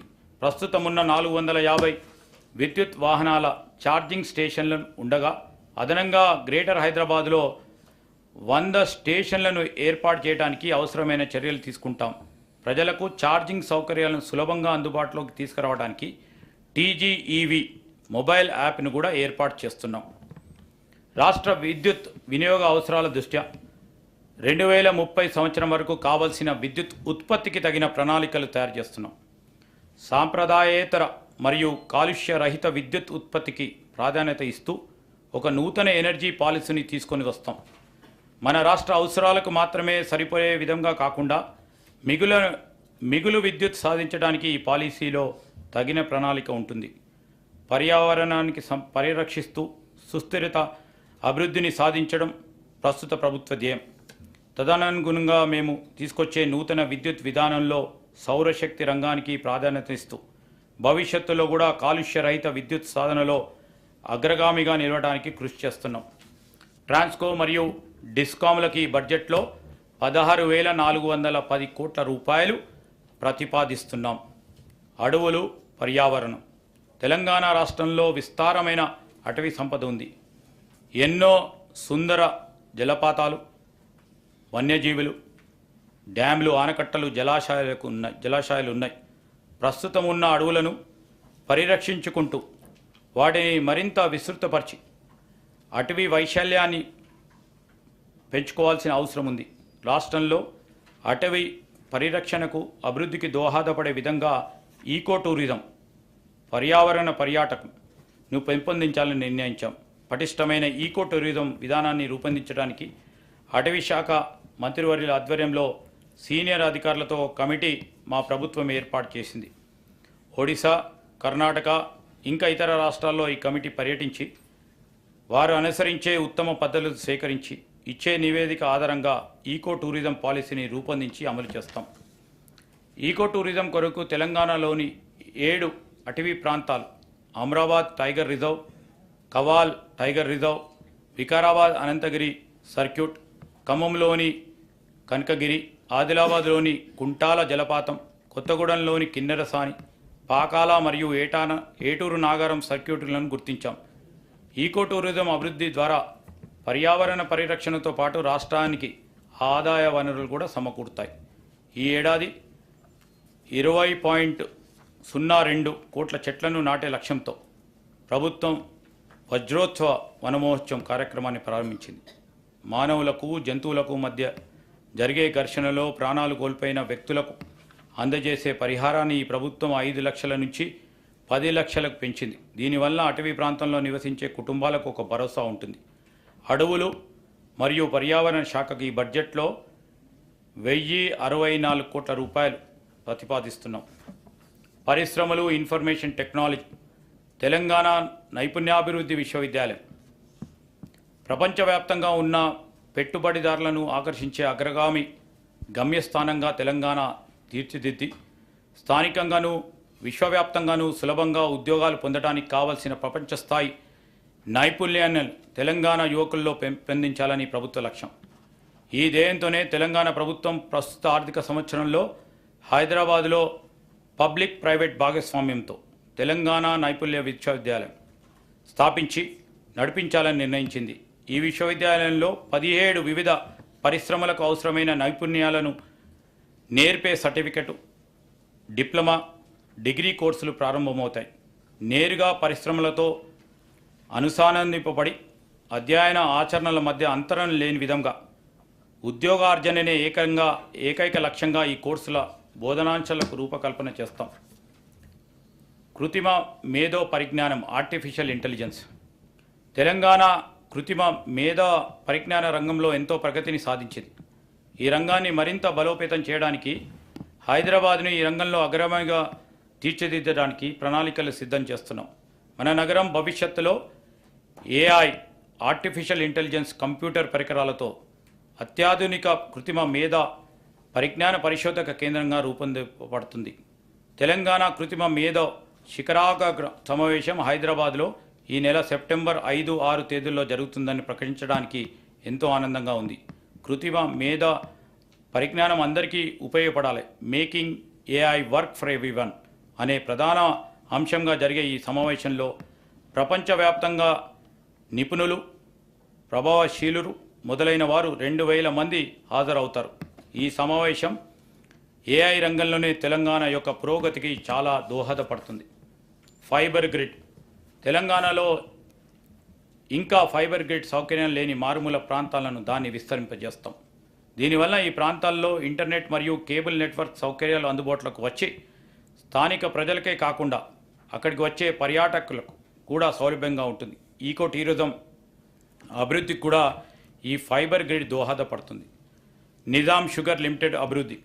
ఒకప్పుడు తెలంగాణకు గర్వకారణంగా ఉన్న నిజాం షుగర్ లిమిటెడ్ పలు రకాల ఒడిదుడుకులకు కారణంగా మూతపడింది. దీన్ని ఇప్పటివరకు కూడా ఎవరు పట్టించుకోలేదు. దాన్ని పునరుద్ధరించడానికి ఏమాత్రం ఆసక్తి చూపట్లేదు. కానీ మా ప్రభుత్వం వచ్చిన వెంటనే మేమిచ్చిన మాట ప్రకారం నిజాం షుగర్ లిమిటెడ్ పునరుద్ధరణకు జనవరి 2024లో ఒక కమిటీని నియమించాం. త్వరలోనే తెలంగాణ ప్రజల చిరకాల స్వప్నమైన నిజాం షుగర్ లిమిటెడ్ను తిరిగి ప్రారంభిస్తాం. చేనేత రంగం. మన చేనేతనన్నలకు నేసే ఒక్కొక్క వస్త్రం ఒక కళాఖండం. గతంలో ఎంతో ప్రభావం కలిగిన ఈ రంగం తక్కువ ధరలతో తక్కువ సమయంలో ఎక్కువ వస్త్రాలు తయారు చేసే పవర్లూమ్ ఫ్యాక్టరీలతో పోటీ పడలేక దిగాలు పడింది. ఈ రంగానికి చేయూతనిచ్చి ఆదుకోకపోతే మన చేనేత కళలు శాశ్వతంగా అంతరించిపోయే ప్రమాదం ఉంది. మా ప్రభుత్వం అందుకే చేనేత రంగం పునర్జీవనానికి చర్యలు చేపట్టింది. ప్రభుత్వం శాఖలకి ఇతర ప్రభుత్వ సంస్థలకి అవసరమైన వివిధ వస్త్రాలకు అనగా విద్యార్థులకు ఇచ్చే స్కూల్ యూనిఫాములు, ఆసుపత్రిలో ఉపయోగపడే బెడ్షీట్లు లాంటివి తెలంగాణ చేనేత సహకార సంస్థ ద్వారానే మన స్థానిక నేతన్నల నుండే సేకరించాలని నిర్ణయించాం. గత 7 సంవత్సరాలుగా తెలంగాణలో Indian institute of handloom technology ఏర్పాటు విషయంలో పెండింగ్లో ఉంది. మా ప్రభుత్వ ప్రయత్నం వల్ల ఇటీవలనే ఈ ఇన్స్టిట్యూట్ ఏర్పాటుకి కేంద్ర ప్రభుత్వం అంగీకరించిందని తెలియజేయడానికి ఎంతో సంతోషిస్తున్నాం. అంతేకాకుండా మన రాష్ట్రంలో ఒక centre of excellence for technical textiles ఏర్పాటుకు కూడా కేంద్ర ప్రభుత్వంతో సంప్రదింపులు జరుపుతున్నాం. ఈ ప్రతిష్టాత్మక సంస్థల ఏర్పాటు మన రాష్ట్ర చేనేత రంగ అభివృద్ధికి ఎంతో గాను తోడ్పడుతుంది. పరిశ్రమల శాఖ ఈ బడ్జెట్లో 2,762 కోట్ల రూపాయలు ప్రతిపాదిస్తున్నాం. ఇన్ఫర్మేషన్ టెక్నాలజీ శాఖకి ఈ బడ్జెట్లో 774 కోట్ల రూపాయలు ప్రతిపాదిస్తున్నాం. నీటి పారుదల రంగం. రాష్ట్రంలో ఈనాటి వరకు 34 భారీ 39 మధ్యతర మొత్తం 73 నీటి పారుదల ప్రాజెక్టులను చేపట్టడం జరిగింది. వాటిలో 42 ప్రాజెక్టులను 10 భారీ మరియు 32 మధ్యతర పూర్తి చేయడం జరిగింది. ప్రస్తుతం 24 భారీ మరియు 7 మధ్యతర మొత్తం 31 ప్రాజెక్టులు నిర్మాణంలో ఉన్నాయి. గత ప్రభుత్వం కాళేశ్వరం ప్రాజెక్టు నిర్మాణంలో తీసుకున్న తొందరపాటు నిర్ణయాలు, డిజైన్లో లోపాలు, నాణ్యత రహితంగా చేసిన నిర్మాణాలు ఈ ప్రాజెక్టు భవిష్యత్తు ప్రశ్నార్థకరంగా చేశాయి. ఈ ప్రాజెక్టు గురించి చేసిన ఆర్భాట ప్రచారంతో రైతులు దీనిపై ఎన్నో ఆశలు పెట్టుకున్నారు. కానీ కొద్ది కాలంలోనే ఈ ప్రాజెక్టు యొక్క డొల్లాతనం బయటపడి రాష్ట్రమంతా దిగ్భ్రాంతి గురైంది. ఈ ప్రాజెక్టులో జరిగిన అవకతవకలను గుర్తించి తగిన చర్యలు సూచించేందుకు విచారణ కమిటీని నియమించాం. ఈ న్యాయ విచారణ కమిటీ ఇచ్చిన నివేదిక ఆధారంగా తదుపరి చర్యలు తీసుకోవడం జరుగుతుంది. ఈ ప్రాజెక్టుపై ఇప్పటికే ఖర్చు పెట్టిన 1000 కోట్ల ప్రజాధనం వృధా అవ్వకుండా ప్రాజెక్టును కాపాడటానికి నేషనల్ డ్యామ్ సేఫ్టీ అథారిటీ వారి సూచనలకు అనుగుణంగా చర్యలు తీసుకుంటాం. గత ప్రభుత్వం చివరి దశ నిర్మాణంలో ఉన్న చాలా ప్రాజెక్టులను కూడా పూర్తి చేయకుండా నిర్లక్ష్యం వహించింది. దీనివల్ల ఎంతో ప్రజాధనం ఖర్చు అయి కూడా ప్రజా అవసరాలను తీర్చడానికి ఇవి వినియోగంలోకి రాలేదు. మా ప్రభుత్వం తుది దశలో ఉన్న ఇలాంటి ప్రాజెక్టులను మరియు ఆయకట్టు తక్షణం పెంపొందించే 6 ప్రాజెక్టులను కూడా ఈ ఆర్థిక సంవత్సరంలో మరియు 12 ప్రాజెక్టులను వచ్చే ఆర్థిక సంవత్సరంలో పూర్తి చేయడానికి నిర్ణయించాం. రాష్ట్రంలో ఇప్పటికే ఉన్న భారీ, మధ్యతర మరియు చిన్న ప్రాజెక్టుల నిర్వహణ కూడా గత 10 ఏళ్లలో జరగకపోవటం వల్ల ఈ ప్రాజెక్టుల సామర్థ్యానికి అనుగుణంగా ప్రజలకు మేలు జరగలేదు. అవి అలాగే వదిలేస్తే మన జాతీయ సంపదగా భావించే ప్రాజెక్టులు నిరుపయోగంగా అవుతాయి. అందుకే మా ప్రభుత్వం ప్రాజెక్టుల నిర్వహణ మరియు మరమ్మతులను కూడా తగిన సమయంలో చేపట్టడానికి నిశ్చయించాం. నీటి పారుదల శాఖకి ఈ బడ్జెట్లో 22,301 కోట్ల రూపాయలు ప్రతిపాదిస్తున్నాం. విద్యారంగం. నాణ్యమైన విద్య అత్యుత్తమ భవిష్యత్తుకు పునాది. A good education is the foundation for a better future. ఇది అక్షర సత్యం. రాష్ట్రంలో విద్యారంగం మరింత పటిష్టపరిచి బలోపేతం చేసే దిశగా మా ప్రభుత్వం పాఠశాలలు మరియు కళాశాలలో విద్యా ప్రమాణాలను పెంచి వాటికి కావాల్సిన వసతులు కూడా సమకూరుస్తాం. మొదటి అడుగుగా పాఠశాలలో ఉన్న ఉపాధ్యాయ ఖాళీలను భర్తీ చేయడానికి నిర్ణయించి 11,062 పోస్టులతో ఒక మెగా డిఎస్సిని ఇప్పటికే నోటిఫై చేశాం. దానికి సంబంధించిన పరీక్షలు జూలై 18, 2024 నాడు ప్రారంభమై ఇంకా జరుగుతున్నాయి. దీనివల్ల పాఠశాలలో ఉపాధ్యాయుల సంఖ్య విద్యార్థుల సంఖ్యకు అనుగుణంగా పెరుగుతాయి. నాణ్యమైన విద్య మన ప్రభుత్వ పాఠశాలలో చదివే పేద మధ్య తరగతి విద్యార్థులకు అందుతుంది. గత ప్రభుత్వం విశ్వవిద్యాలయ స్వయం ప్రతిపత్తిని కాలరాసింది. వాటికి చాలా కాలం పూర్తి కాలపు వైస్ ఛాన్సలర్ నియమించకుండా ఇన్ఛార్జీల నియామకంతో కాలం గడిపింది. దీనివల్ల విశ్వవిద్యాలయాల పాలన మరియు విద్యా వ్యవస్థ అస్తవ్యస్తమైంది. మా ప్రభుత్వం ఇటీవల పూర్తి కాలపు వైస్ ఛాన్సలర్ నియమించడానికి సెర్చ్ కమిటీలను నియమించాం. త్వరలోనే ఈ నియామకాలు పూర్తి చేస్తాం. విశ్వవిద్యాలయాల్లో మౌలిక సదుపాయాల కల్పనకు 500 కోట్ల నిధులను ప్రతిపాదిస్తున్నాం. దీనిలో 100 కోట్లు ఉస్మానియా విశ్వవిద్యాలయం మౌలిక వసతులకు, మరో 100 కోట్లు మహిళా విశ్వవిద్యాలయ మౌలిక వసతులకు ప్రతిపాదించాం. మిగతా నిధులు కాకతీయ మరియు ఇతర విశ్వవిద్యాలయాల మౌలిక సదుపాయాల కల్పనకు ప్రతిపాదిస్తున్నాం. సంపద వల్ల మాత్రమే సమర్థత రాదు, కానీ సమర్థత వల్ల సంపద మరియు మిగతావన్నీ కూడా సంతృప్తిని కలిగిస్తాయి. ఇది వ్యక్తులకైనా సమాజానికైనా సమానంగా వర్తిస్తుంది. Wealth does not bring excellence, but excellence makes wealth and everything else good for men both individually and collectively, said by Socrates. అందుకే మేము అన్ని రంగాల్లో ముందుగా సామర్థ్యం పెంచే ప్రయత్నాలు చేస్తున్నాం. అందులో భాగంగానే 65 ప్రభుత్వ ఐటీఐలను ప్రైవేట్ సంస్థల సహకారంతో నైపుణ్య కేంద్రాలుగా మార్చే ప్రణాళిక భాగంగా ప్రభుత్వం టాటా టెక్నాలజీస్ లిమిటెడ్ వారితో ఒక ఒప్పందం కుదుర్చుకుంది.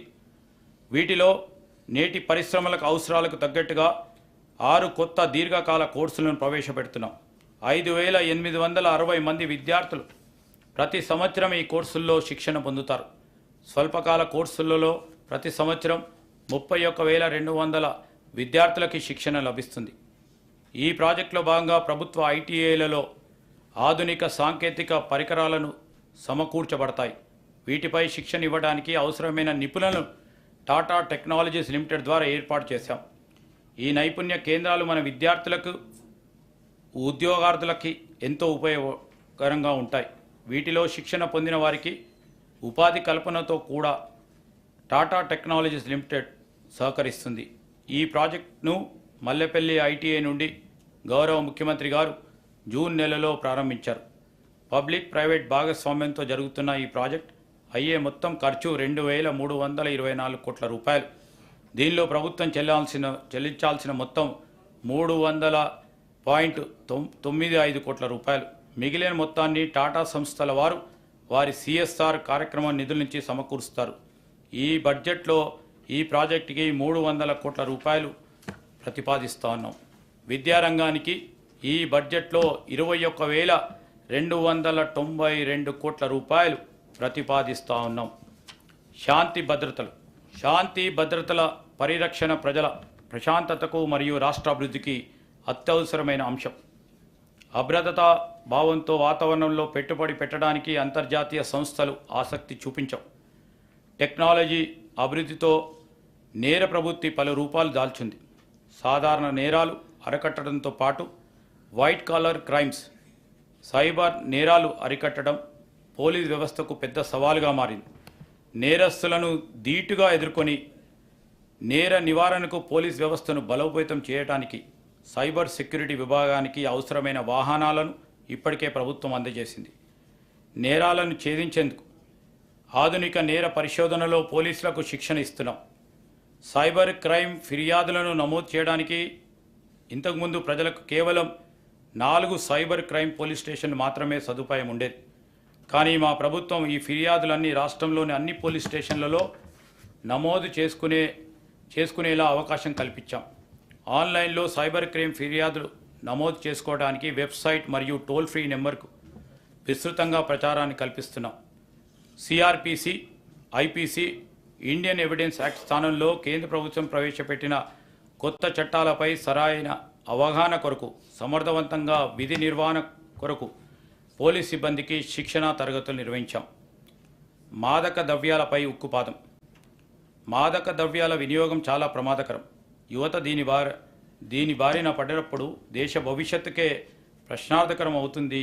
మా ప్రభుత్వం ఈ సమస్యను గ్రహించి అధికారంలోకి వచ్చినప్పటి నుంచి మాదక ద్రవ్యాల నియంత్రణకు ఒక జీరో టాలరెన్స్ పద్ధతిని అనుసరిస్తుంది.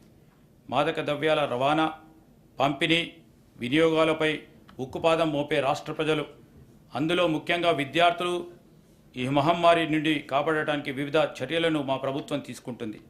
మాదక ద్రవ్యాల రవాణా మరియు వినియోగం చేస్తూ పట్టుబడిన వారు ఎంతటి గొప్పవారైనా, పలుకుబడి ఉన్నవారైనా ఉపేక్షించవద్దని అధికారులకు స్పష్టమైన ఆదేశాలు ఇచ్చాం.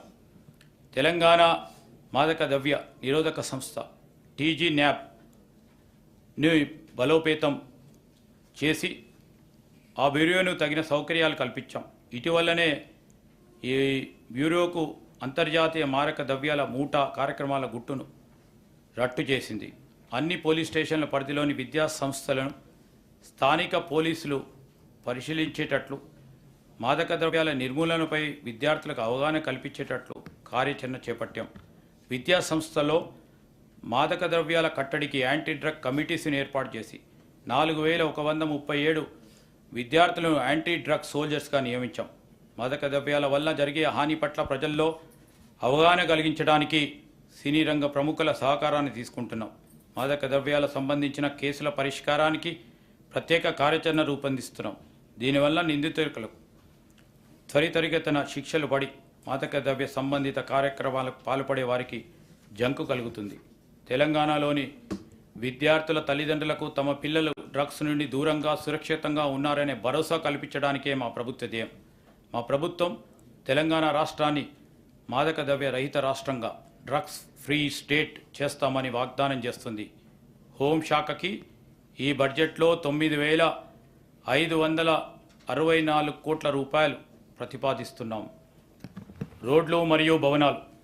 ఆధునిక ప్రపంచంలో రహదారులే ఆర్థిక వృద్ధికి జీవనాడులు. అందుకే తెలంగాణలో సమగ్ర రహదారుల పాలసీ తయారు చేస్తున్నాం. దీనిలో భాగంగానే ప్రతి గ్రామ పంచాయతీ నుంచి మండల కేంద్రానికి తార్ రోడ్ వేయడం, మండల కేంద్రం నుంచి జిల్లా కేంద్రానికి 2 లైన్ల రహదారుల నిర్మాణం, జిల్లా కేంద్రం నుంచి రాజధానికి అనుసంధానించే విధంగా హైవేల నిర్మాణం చేయడం ఈ పాలసీ యొక్క ముఖ్య ఉద్దేశం. గత దశాబ్ద కాలంగా అపరిష్కృతంగా ఉన్న కంటోన్మెంట్లోని రోడ్డు విస్తరణకు మరియు ఎలివేటెడ్ కారిడార్ల నిర్మాణానికి మా ప్రభుత్వం ప్రాధాన్యతమిచ్చి రక్షణ శాఖ వారితో సంప్రదించి దానికి కావాల్సిన భూమి బదిలీకి వారి ఆమోదాన్ని కూడా పొందడం జరిగింది. నిజంగా ఇది హైదరాబాద్ మరియు రాష్ట్ర ప్రజలకు ఒక శుభవార్త. రోడ్లు మరియు భవనాల శాఖకి ఈ బడ్జెట్లో 5,790 కోట్ల రూపాయలను ప్రతిపాదిస్తున్నాం. గౌరవ అధ్యక్ష, చివరగా మహాత్మా గాంధీ గారు మాటలు నేను ఈ గౌరవ సభకి గుర్తు చేయాలనుకుంటున్నాను. మనం చేసే పనులకు చేయగలిగే సామర్థ్యానికి ఉన్న అంతరం ప్రపంచంలోని సమస్యలన్నిటికీ పరిష్కరించుకోవడానికి సరిపోతుంది. The difference between what we do and what we are capable of doing would solve most of the world's problem. మనకెంతో సామర్థ్యం ఉండి కూడా మనం దాన్ని 100% వినియోగించాం. ప్రజల కష్టాలను తీర్చాలనే మహోన్నత సంకల్పం ఉంటే మన శక్తిని పూర్తిగా ఉపయోగించడానికి అది ఉపకరిస్తుంది. ఈ స్ఫూర్తితో మా ప్రభుత్వం పనిచేస్తుంది. 2024-25 బడ్జెట్ అంచనాలు. 2024-25 ఆర్థిక సంవత్సరానికి మొత్తం వ్యయం 2,91,159 కోట్ల రూపాయలు. రెవెన్యూ వ్యయం 2,20,945 కోట్లు. మూలధనం వ్యయం 33,487 కోట్లు కాగా ప్రతిపాదిస్తున్నాం. 2024-25 సంవత్సరానికి బడ్జెట్ ప్రతిపాదనలు సభ ఆమోదం కోసం ప్రవేశపెడుతున్నాను. జై హింద్, జై Telangana.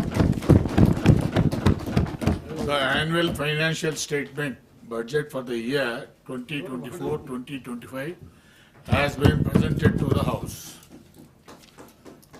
Now the House is adjourned to meet again at 10 a.m.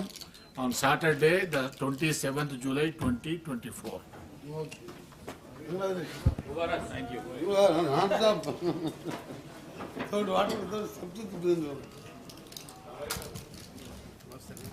Hello అన్నా.